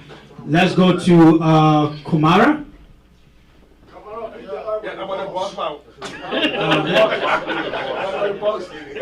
Let me tell you. I want you to know. I'm very pleased to tell you. One of the work that I did in coming to OLM was to get that bus. That bus. One of the first work that I did was to get OLM to get the bus so that our elders can be transported. And I was one of those board members that approved for that bus to be sold, for the money to be redirected in a different way. I can tell you that, okay? And OLM, from a board standpoint, I don't know if there's anything in OLM Constitution that require that when we are making how we reallocate our resources, that we need to necessarily publicize it in any way, shape, or form. I'm not aware of that. Maybe the chairman is aware. He can certainly direct us towards that. Thank you. Thank you. I just want to quickly add to what he said. I think part of the issue with the bus became a liability because the bus, we are calling it as it is, guys. This bus was a specialty bus. Not everybody could drive it. So the issue of driving, we couldn't find a driver. We reached out to many people in the community. The bus require a CDL, driver's license. Okay? And besides that, there was a homeless person sleeping in our bus. Okay? On different occasions, we would lock it and they would come and break the window and get in there. And that became a liability issue that the city was having concern. That if this person, something happened to them in that bus, okay, while you are saying you are looking for driver, then, all them become liable. So yes, the bus, there was a discussion, held, and that bus had to be, taken off the lot because it was becoming more of a problem than a solution. Thank you, Mr. So we have, yeah. I got a follow-up on that question, please. As a follow-up. So like one question you asked. Please recognize Austin Fowler. He's been raising his hand. Who has a follow-up? You? All right. My question was not just to Duke. I want to ask the other two people that are currently on the board. I said other two. Right? Okay, my question is this the only position you can serve in the community? Like if you're not on the board, can you still help OLM? Or you just have to be on the board before you can help? Outreach committee. Thank you. I will answer to that. Thank you, Dr. Pan. I think before I came to the board, I was doing other work in the community that you are testament to, and many of you in the community knows that we are asking, or I am asking the community for mandate to continue to do what we have started. Again, like Duke said, this place was dark. There was no light here. 10 years ago, what this place used to be like. Okay? And so for our community, right now, all I'm saying, there are things down the pipe that are coming down. We are now talking to people at a senior state level. I'm talking about the state of Minnesota.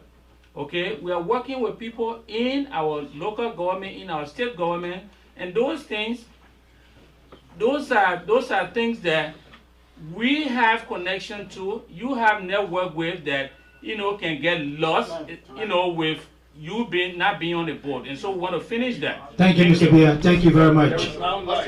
Thank you, Mr. Bia. So let's take the next question from Austin Fowler. So what I would advise you to do is just do one question, and then we move to the next person.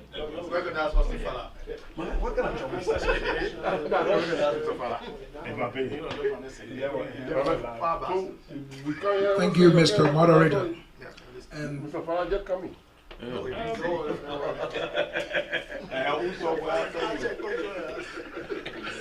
thanks to all of you up there for braving the storm to engage this process. Thank you very much.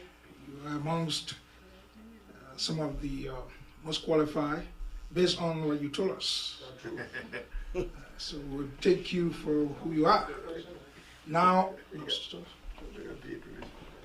I hope I don't sound superfluous here. That means I don't repeat what said. And I hope that you've said a lot, and your hippocampus will allow you to remember what you have said here, meaning your retentive memory. That's what I need. 30 seconds left. 1 second. Now, so my question is, Can you share examples from your past experiences, whether you have successfully collaborated with diverse stakeholders? Remember, can you share examples? The new currency. No, man, no. You Can we reset it. Can we Go ahead? You gotta reset it. With diverse stakeholders to achieve common goals, and how will you apply these examples to the goal objectives of OLM? Thank you. Please don't be superfluous. Thank you, thank you, thank you, thank you. And I'm gonna be dead cross on that too. So Okay. Can I Mrs. answer? Jeff, yeah. So to get it moving on. So as a previous leader for UNICO, I serve on the board. I served as almost 9 years as a president, like I stated previously. So our mission was to, at the time, the rural area in Liberia and other areas, medical supply was very dire. So we worked with North Dakota and some other organizations in North Dakota to get supply.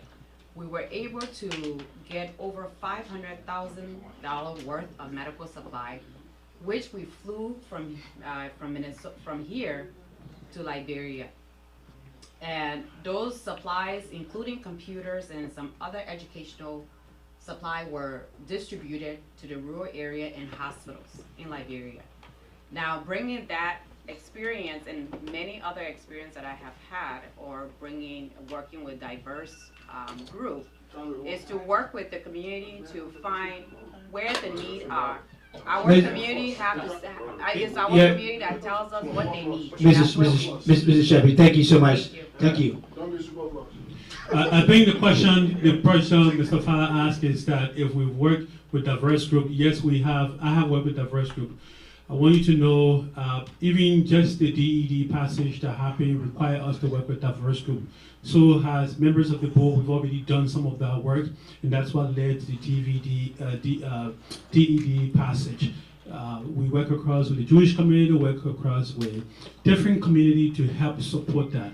Most recently, at OLM level, in the last legislative session, the ED, the other member of the board, work across diverse group so that OLM can be part of that process.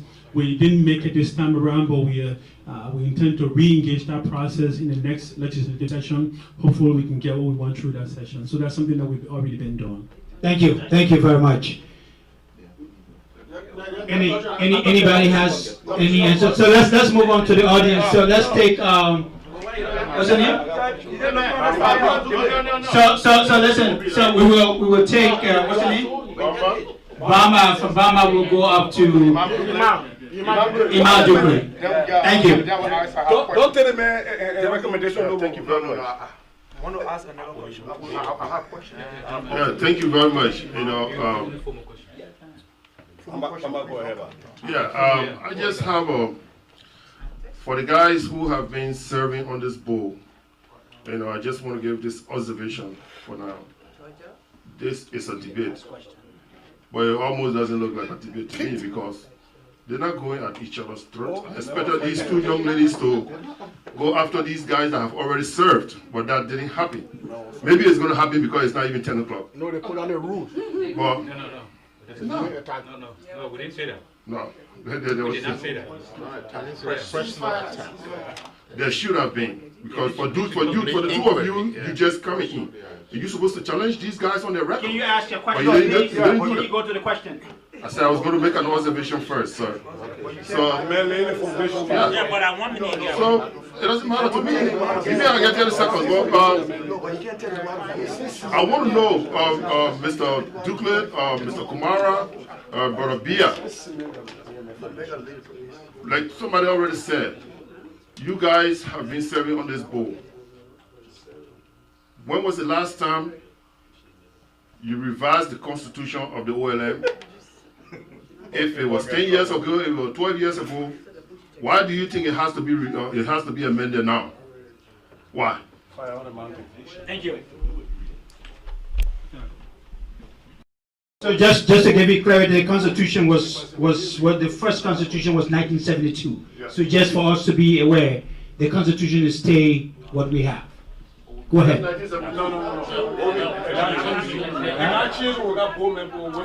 Okay. Okay. Yeah, but that's the thing. That's the thing. There's the thing. There's the thing. Please give me attention. Please give me attention. Let's give the people the opportunity to answer the question, and we'll move on. Thank you.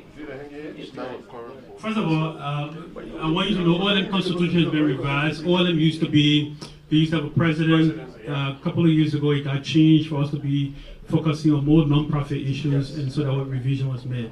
The issue of OLM Constitution being under discussion for revision is not a new conversation. As a matter of fact, I can personally tell you, my first time on the board, we identified that, recognized it, and asked for that to be done, but it required consensus for that to be done. We all agree that it needed to be done. As a matter of fact, the work was given to some Liberians who we felt was an expert in this area to advise us on the issue, and for some reason that was not done. We all recognize that there is a need for a revision in OLM Constitution to be more inclusive and representative of the current reality that our community faces, and that's what the conversation is about. So it doesn't matter when that happens, but we know that that needs to happen, and that process requires certain steps that needs to be taken, including even when the Constitution is revised, to be put up to the public to vote on it.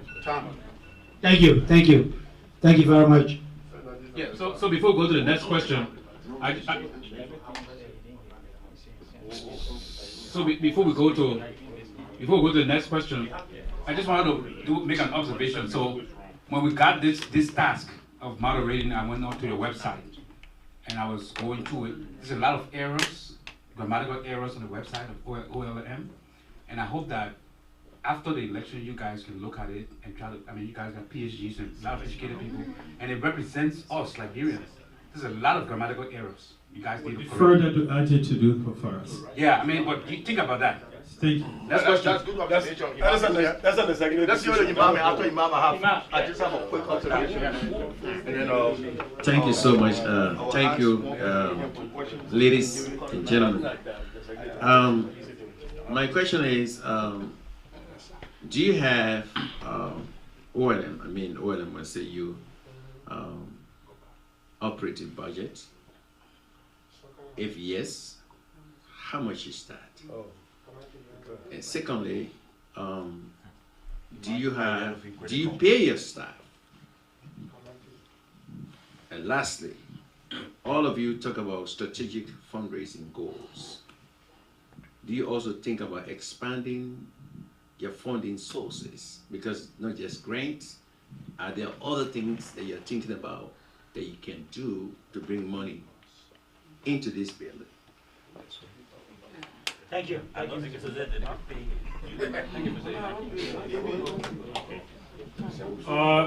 Thank you, Imam. I think when it comes to the budget, yes, the OLM board receive budget annually from the executive directors, and that get acted upon. And we do not have paying staff here. We do not have, guys, let's be respectful. If a question is asked and we are answering and you are doing that, that's distracting. So please. So we do not have paid staff. And the reason for that is not because our staff are not valued. It is because we do not have the funds to do that. Right now, as it stands, the executive director get paid only when there is a grant that comes in, and then he gets certain percentage of that grant. Okay, time is time. Let me just interject some point of information to Okay. everyone. We've been talking about the Constitution. I am surprised that many people won't know but the last constitution was revised on the 23rd of December 2009. Thank you. Okay. Thank you. Thanks for that clarification. Thanks. So just to add to Mr. Wilson, it's also important, incoming board members to pay more attention, like my colleague said, to your website. If anyone needs a lot, I can forward it to you. Yeah, a lot of things that people in the diaspora, people here in Minnesota need to know is basically not even calling you, just go to the website. When we're given this task as moderators, we didn't go looking for anything, went to your website. So that informed us of what we need to do to come to do what we're doing tonight. So please, we urge that you please add that to your bucket of list of things you'll be doing when you're elected. Thank you. Thank you.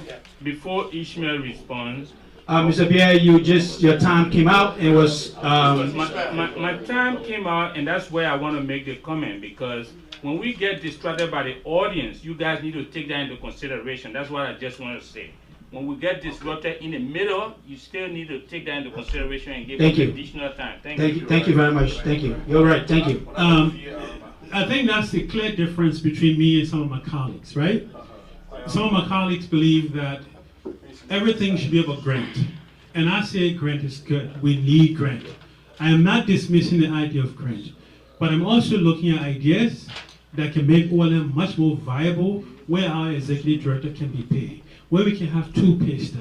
We have the solution to that problem, and that is why we're running.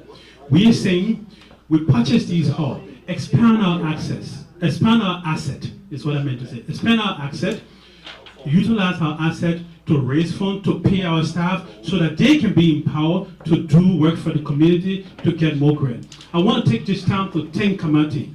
I want to take this time to thank Georgette Gray, who actually, on whose shoulder the Kamati stand and on whose shoulder the lot of us stand. At the end of the day, these people leave their family in the morning, come here at 8 a.m., and leave sometime at 6 p.m. They don't get paid. And it's so unfair. What OLM need is quality of board members. Quality of board members. It's not just board member by popularity. Thank you. Thank you, Mr. Yeah. My question to Ishmael is here to make the goal viable. We will come to that. We'll come to that. write it down.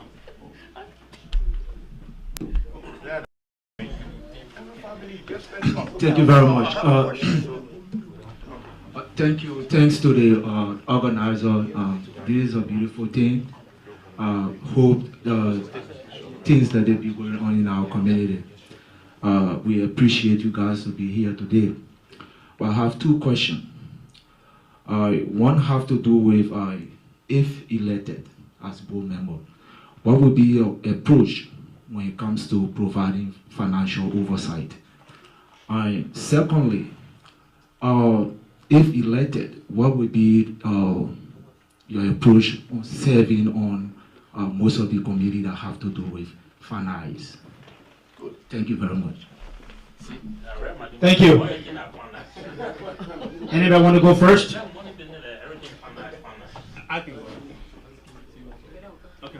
First of all, I thank you very much. That's an important question. One thing I did for OLM when I came, I wrote a 62-page long financial policy that goes over how our money should be handled, who should handle it, how it should be utilized, how it should be expensed, things like that. That policy is yet to be fully implemented, so we do have a written document on how that should be done. My intent is that you cannot tell the executive director to be accountable to you if you do not provide a clear framework and the tools for the executive director to be accountable. Through some of the work we've done, we're now using QuickBooks. Before it was all done on spreadsheet, so that's a step in the right direction, but I still feel that we need to do more. There are a lot of Liberians in the community that are accountant that we can invite over. The idea that we should wait for people to come and write their name down or to tell what they do is about time that we begin to identify experts in our community and begin to utilize them so that we can uplift our community. That's one thing I would like to do. Thank you. Thank you. Okay. Thank you, Board Member Kamara. but you are sounding to me like one of those new people that's coming. You've been on the board with us. These are things that, you know, so, yeah. So I think, yeah. Let's give Mr. So, what we have here, we all understand that it's a work in progress, and that's, I think, why some of us still want to come back, because the work is not complete. Okay? ORM finances is one of the areas that we have the biggest problem. As we speak, we cannot find, we do not have a finance director. But we are working with financial professionals, and you know that for us to buy that building, the bank will not take our proposal because it was not done right. And we hire a CPA, okay, somebody that is recognized by the state to redo our book. I just told you, I don't know where that time started from. And so, thank you, Mr. Bill. Our book is balanced by a certified public accounting. Thank you, Mr. Bill. We will take 2 more questions. Okay, let's hear Mrs. Shappy. Thank you. So, I name a mention director, so you got to that's a rebuttal. I asked for a rebuttal. Yes. So as far as my understanding is that as a business person, you have to invest within yourself, and you have to find investors to bring in. Our community are the investors. The members are the investors of should be the investors of the oil. If you don't financially, everybody keep talking about looking outside, but we have to look within. Why are we depending on, going to other people and begging for money when we can be our own investor? I, as a business person, can come in and say, okay, what is it that they need, and loan you the money, you pay me back that money. Because OLM does not have the credit to be able to go out there to get money to finance the building, to buy anything that they need to buy.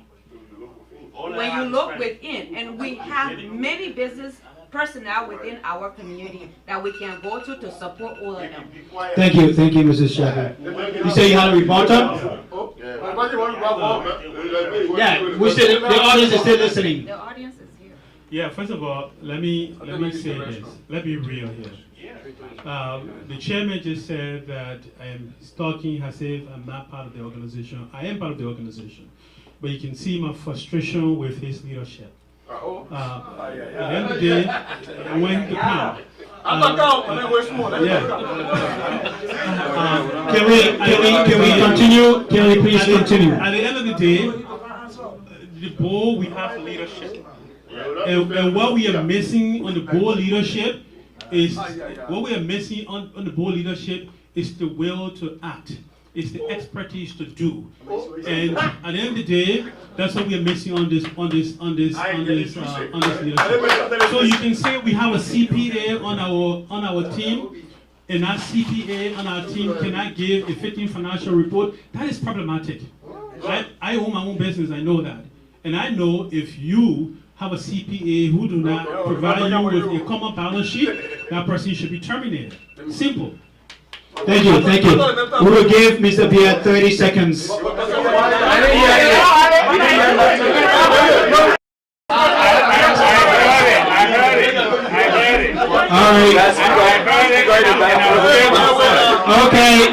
Okay, give me your attention, please. Can we please sit down? Thank you very much. Let's take Miss George, who is on the other side.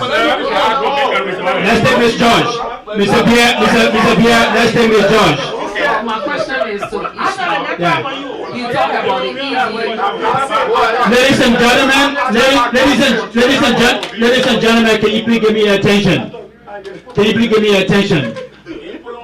Ladies and gentlemen, can you please give me your attention? Let's go to Miss George. Back into Ishmael. He talked about the ED being paid, which is a good thing because he leaves his house, he worked hard, he deserved that, and 2 other paid staff. So now he's seeking re-election. Did he recognize this problem long time ago, or is it he's seeking it that he bringing it to the table? 1, 2, have they had meeting about it, and how far did it go with it? Thank you very much. Let's continue. Ladies and gentlemen, we have less than 20 minutes. Let's continue with our debate. Let's move to the audience. We have three more questions. Mr. Moderator, she asked me a question. Oh, she asked. Okay, yes, sorry. Go I'd ahead. like to respond to that. Sorry. So I think if you were here earlier, you hear me talk about the 3 strategic goals that OLM needs to take. But apparently the sister was not listening to me. So let me educate the sister. What I said, for OLM to be financially viable, we need to do 2 things from a finance standpoint: manage our asset and increase our asset. That's what I said. And that's what we need to pay the ED. So please listen when we're having this conversation, try to absorb it and digest it so that we can fully understand it. Thank you very much. Thank you very much. Thank you very much. Let's go to the audience. We have 2 more questions. We'll take 1 question from him, and then KMTV wants to ask a question.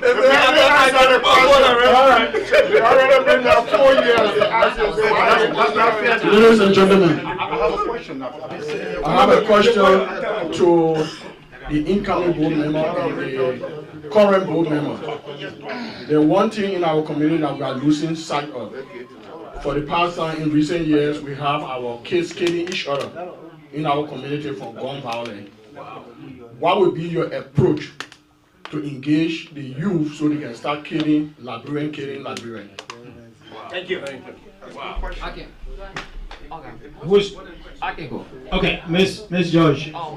There is a non-profit organization called Mother Pathway to Healing that is going to deal with gun violence, and we hoping, and I'm the director for that program too, and we're hoping to put in place therapy that will counsel our kids and redirect them to desist from the gun. Can I go? Yes. Okay. So I think we're missing a point here.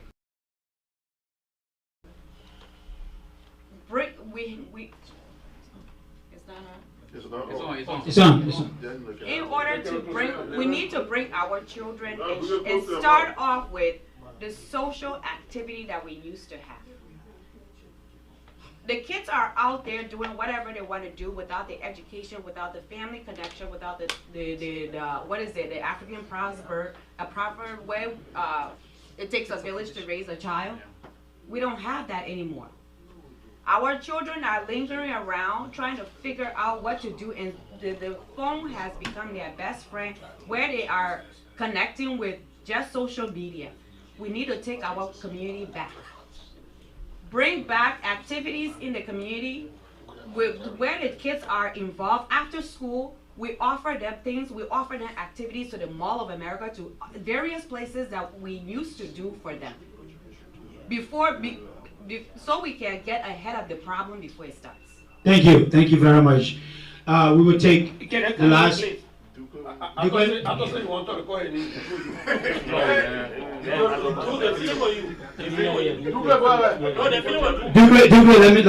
let's hear Dukwe quickly. Can we hear Dukwe quickly? Yes. To pertain to what you are saying, OLM is doing this in the community. We have collaborated with VIMA, a Liberian organization in Crystal, that come here and educate our community. That's one. That's true. We do that publicity. And then, whenever and before there are issues in our community, we collaborate with other Liberians, psychologists, psychiatry, to come and educate our community in OLM. And I, as an educator, I have volunteered and work with our brothers, our kids, for after school program to keep them out of the street. Thank you, Dukley. Let's take the question from. All right, I'll try to keep my comment and question very brief in the interest of time. First of all, I just want to thank all the candidates out there. You guys do a fantastic job, okay? I just want to thank you guys for your willingness to serve. It takes a lot of courage and self-discipline to come out there and talk to people, especially in front of the audience. And I want to thank the moderators, and I also want to thank the listening audience. So yes, my quick question I want to ask. As I sat here and listened to all of you guys are all professional. A lot of things that I heard from you guys are, you have this expertise, you have this strength. Can you guys, each one of you guys, outline some of the weaknesses that you possess, and how do you intend to overcome those weaknesses so it does not affect the quality of services as a It's not an interview, it's a question. Thank you. Can you tell us some of the weaknesses you have and how that will not interplay into your leadership? Thank you. Thank you. I think that's a very good question. But before I answer that question, I want us to. Can we give Mr. Beer the attention, please? Okay, your time started. Thank you. Again, I want to just quickly take it back to all of us here. We are community leaders, we are community members. Most of the time, all of them gets the bad rap. But what I want you as a community member to do, we are all here today because election is coming. Because we have friends, we have family person running on this board. Most of you here would not have come to a town hall if there was no, somebody that you know running here to become a board member. And that I think, we need to have that leadership as individuals, as community members, to always come to the community and hold our feet to the fire. That's, okay. And then to come on the question of my weakness. My weakness is time. I am a family person. I have church activity. I have, professional work that I do. And so sometimes, I don't have all the time to commit to all them. And that is my weakness. I can say that as a person and as a board member. Thank you. Let's quickly go to Mr. Shapi. Thank you. Well, I think with all of us schedule being so busy, time is. But I think my weakness is when there's a situation where I shut down, I move away from the problem until I can calm down to come back in. So that's my weakness. I shut everything off until I can, because I'm a problem solver. So shutting down, sometimes some people don't like it, and that could be a problem for some. Thank you. First of all, I don't know if I should consider this a weakness, but I'm very passionate about what I do. And so when I believe in something, I like to put my all into it. Sometimes that can be really exhausting. And so many of these folks know me. When I say I'm into it, and I work very hard towards it.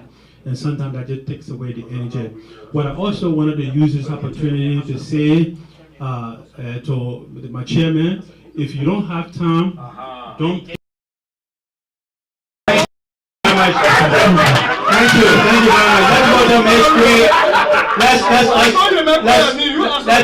go to Miss George. Miss George, what is your weakness? My weakness, Can we get Miss Green? Can we get Miss George the attention, please? Miss George, what is your weakness? public speaking. Public speaking. Public speaking, and if I must get something done, I must get it done. Even if the time is not by 10 o'clock, I must get it done. That's. Thank you. Mr. Ducle? Mr. Ducle. My weakness is public speaking. But I'm a writer. Can we listen to our candidates, please? Yes. Yes, my weakness is public speaking, but I'm a writer. I'm a go-getter. I'm a go-getter for the organization wherever I set. Thank you very much. We have had questions from all of the gentlemen will give this time to Ms. Gray to ask a question, and then we'll be closing out immediately after that. No, me, I got one more question. Good evening, everyone. I had to speak because actually I walk in here and see the room full of men and like 5 women sitting in here. I needed to speak something too. I think someone had asked a question earlier about the youth program about OLM, and Ramirez tried to allude to that. Getting the youth and your children involved in your community depends on the parents. OLM has tried. During our term, we had an active youth program year. We had seniors program year. It takes support and dedication. So to the board members, I would like to know from you, how much time are you willing to put into youth? Because definitely we need the youth. This young man I just met said he had no idea about OLM, and I'm telling him OLM has been in this community since 1973 and has played a very great role in the lives of Liberians here. So I would really like to hear from you. We need some commitment to youth programming. Right here in OLM, in this room, we have a youth program here. We have kids program here. The lady who runs this program go out and beg Liberians to bring their kids to learn about Liberian culture. You cannot blame that on OLM. That is something that it has to come from us as parents. Thank you. Thank you very much. We'll give the candidates 30 seconds each to just address yourself, and we will be closing this debate. All right.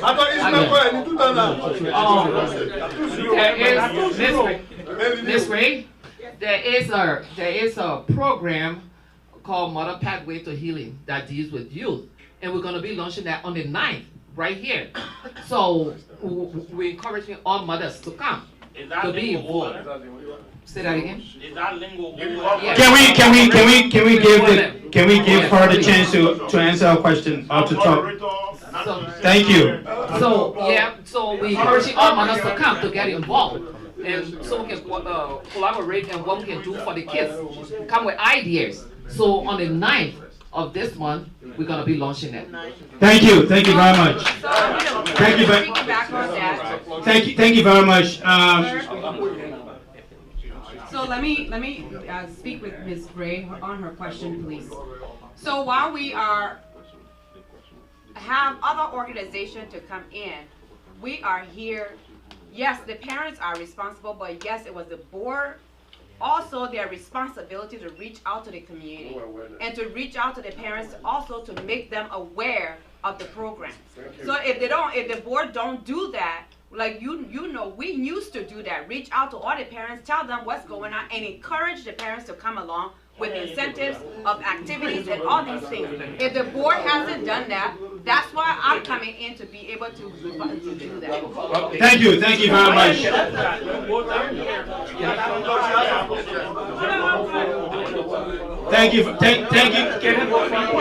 Thank you very much, ladies and gentlemen. Thank you very much, ladies and gentlemen. It has been a great night tonight. We want to say thank you, candidates, for being part of this debate. We want to say thank you, audience, for helping us to actually quiz our candidates for this election. Before we close, we will have 1 or 2 words from our moderators, and then we'll ask Kamati to close up in this debate. We'll have Austin Farabi a loud brief statement. Yes. So we just like to acknowledge the participation of the candidates tonight. You are the members and the electors here, and you've been able to listen to the candidates and their exposition and their plans and programs that they aspire to deliver when elected. So the onus is upon you now to decide who among these people you think will be able to ably represent the community. Like everybody said, there's a lot of aspirations, there's a lot of expectation from the Liberian community. We all have to ensure that we have leaders that will be able to adequately and efficiently propel the wishes and aspirations of the Liberian people by electing the requisite leaders on the board of directors for the organization. So having said that, I'll just turn it over to Lincoln. Okay. Thank you. Quickly, before Kamati comes up, let's get a chairman of the Elections Commission to please give us some information regarding the election moving forward. Yep. So first thing we want to.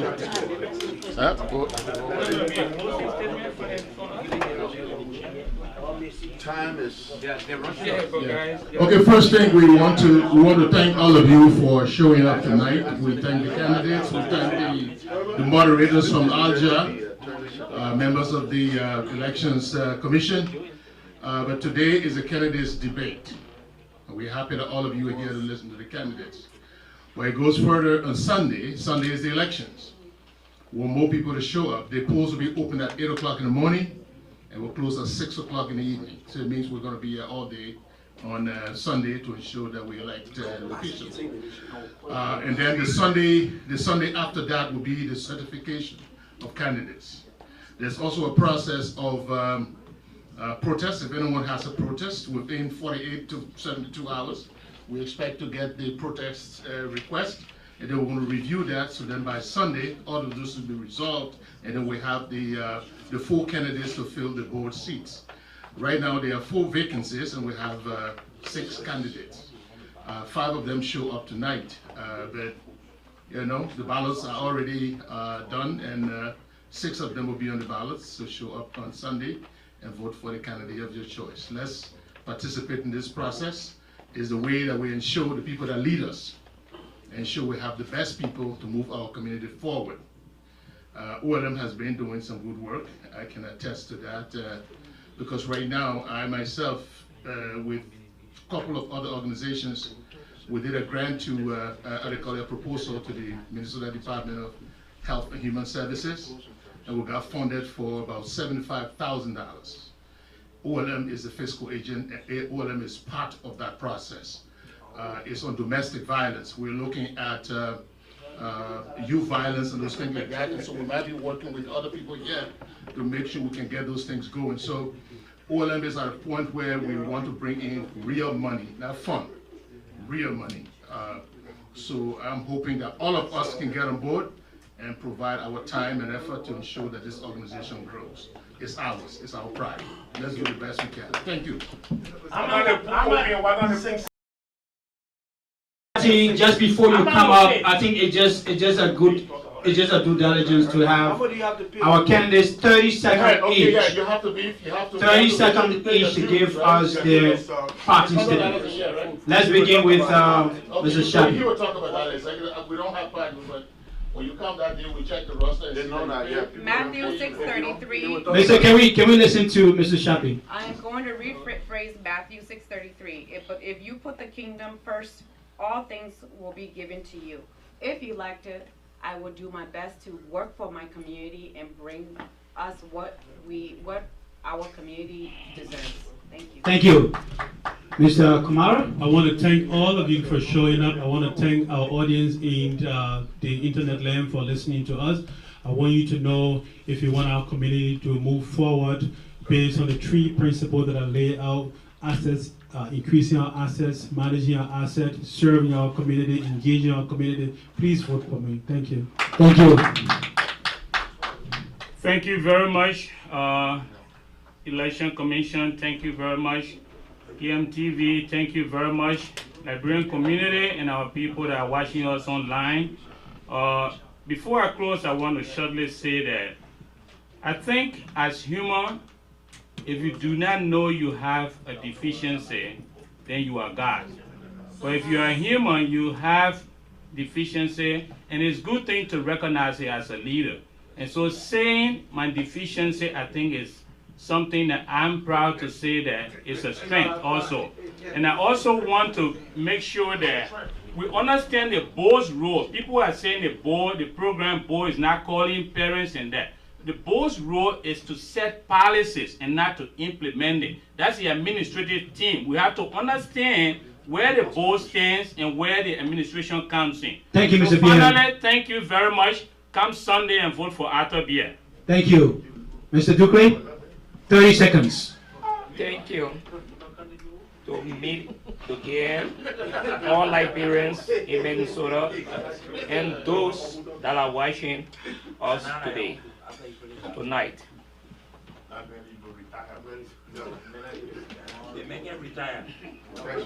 With my services, Can we give Mr. Duque the attention, please? with my services to the community, I have passion for helping our people, and I still want to help our people because we are immigrants and we need help. And I'm treated in this position to help. So, and I'm asking all Liberians to vote for me to continue my services to the community. Thank you very well. Ms. George.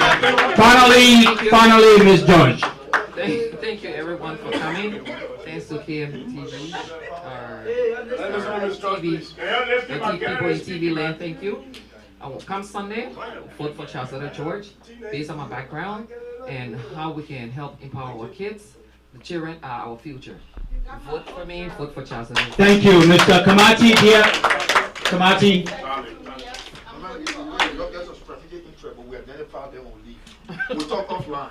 Thank you very much. I will recognize the presence of the council member for the city of Brooklyn Park and the person of Councilman Merson.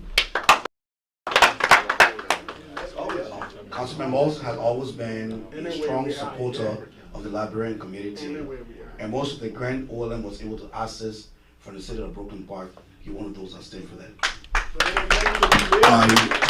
I want to thank the chairman of the Special Independent Election Commission, Mr. Wilson, and his team for the hard work, diligence under these circumstances and stress. I appreciate it. The moderator and Aja, I want to say thank you very much. I also want to recognize in this public gathering the Honorable ED, Madam Georgia Gray, on which stood our stand. She has done a marvelous job. In our audience, we have Mr. Abraham Ba, our Chairman Emeritus.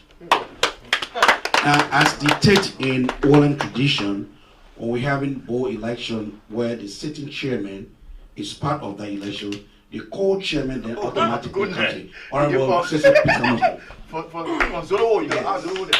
So anything related to the elections, for transparency and accountability, we have a co-chairman will preside over all of that until the election is over.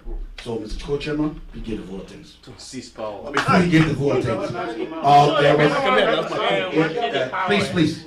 So, and also in our presence, we have one of our religious leader, Imam Dugle, who has been very supportive of us.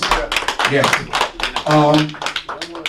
To answer a question, to set the record straight, the OLM is currently carried on the youth program. We have access grant from Hennepin County for youth violence in collaboration with advocates. OLM also, in the matter of issue, have combined and collaborated with other Liberian organizations, of which Mr. Wilson spoke of. So we are on the right track and right trajectory. We just need the support. Mr. Kamati. The fees and the voters. Yeah, so we do not charge you to vote. There is no law in this country that allows that. But we are a membership-based organization, and our registered members are the one that are allowed to vote. In order to be qualified as a bona fide member, you have to be there with your financial obligation as a member, starting with your due for the current month, and that due is $10 a month. So when you meet the financial requirement, you become a bona fide member, and when you're a bona fide member, you will be qualified to cast your vote. So I want that clarity made. So you can register the CD and vote, right? CD and vote, yeah. I want you to make that clarity. Okay. So you want to register the CD and vote. Yeah, you can also do that. We will have OLM, excuse me, you will have OLM staff, voluntary staff, that will have you go through the process. Mr. Volley, is Mr. Volley here? Mr. Volley, please stand. Mr. Volley has been volunteering with the organization for the last 8 years. He just came back and he has started again. Somebody who have just give the time, energy, and resources to this community. Yeah, thank you very much. Mr. Volley will be the one taking care of that. So when you come tomorrow, you will go through the Sunday, I'm sorry. You'll go through the registration process when you become qualified. Only OLAM as an organization can certify you as a qualified voter. Quick question. Yes. You say OLM. If I'm that Liberian, but OLM. If I come from North Dakota, how do you know where I'm not? No, you have process. Yeah, that process. You have to have a state ID to establish that you're residents of Minnesota. Yeah, because it's medicine.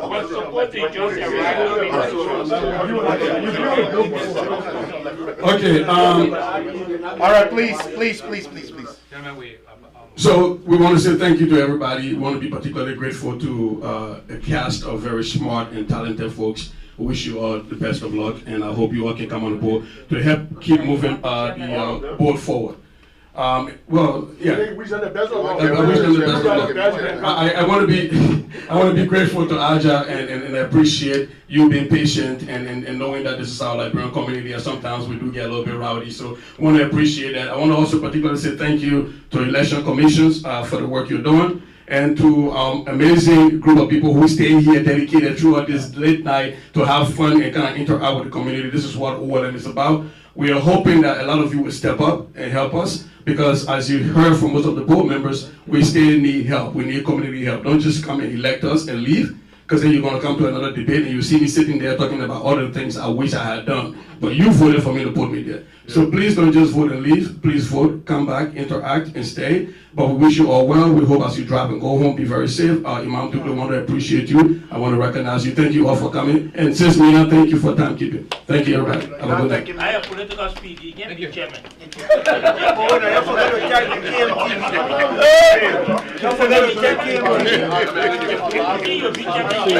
Yeah, bro. It's good seeing you. Appreciate you.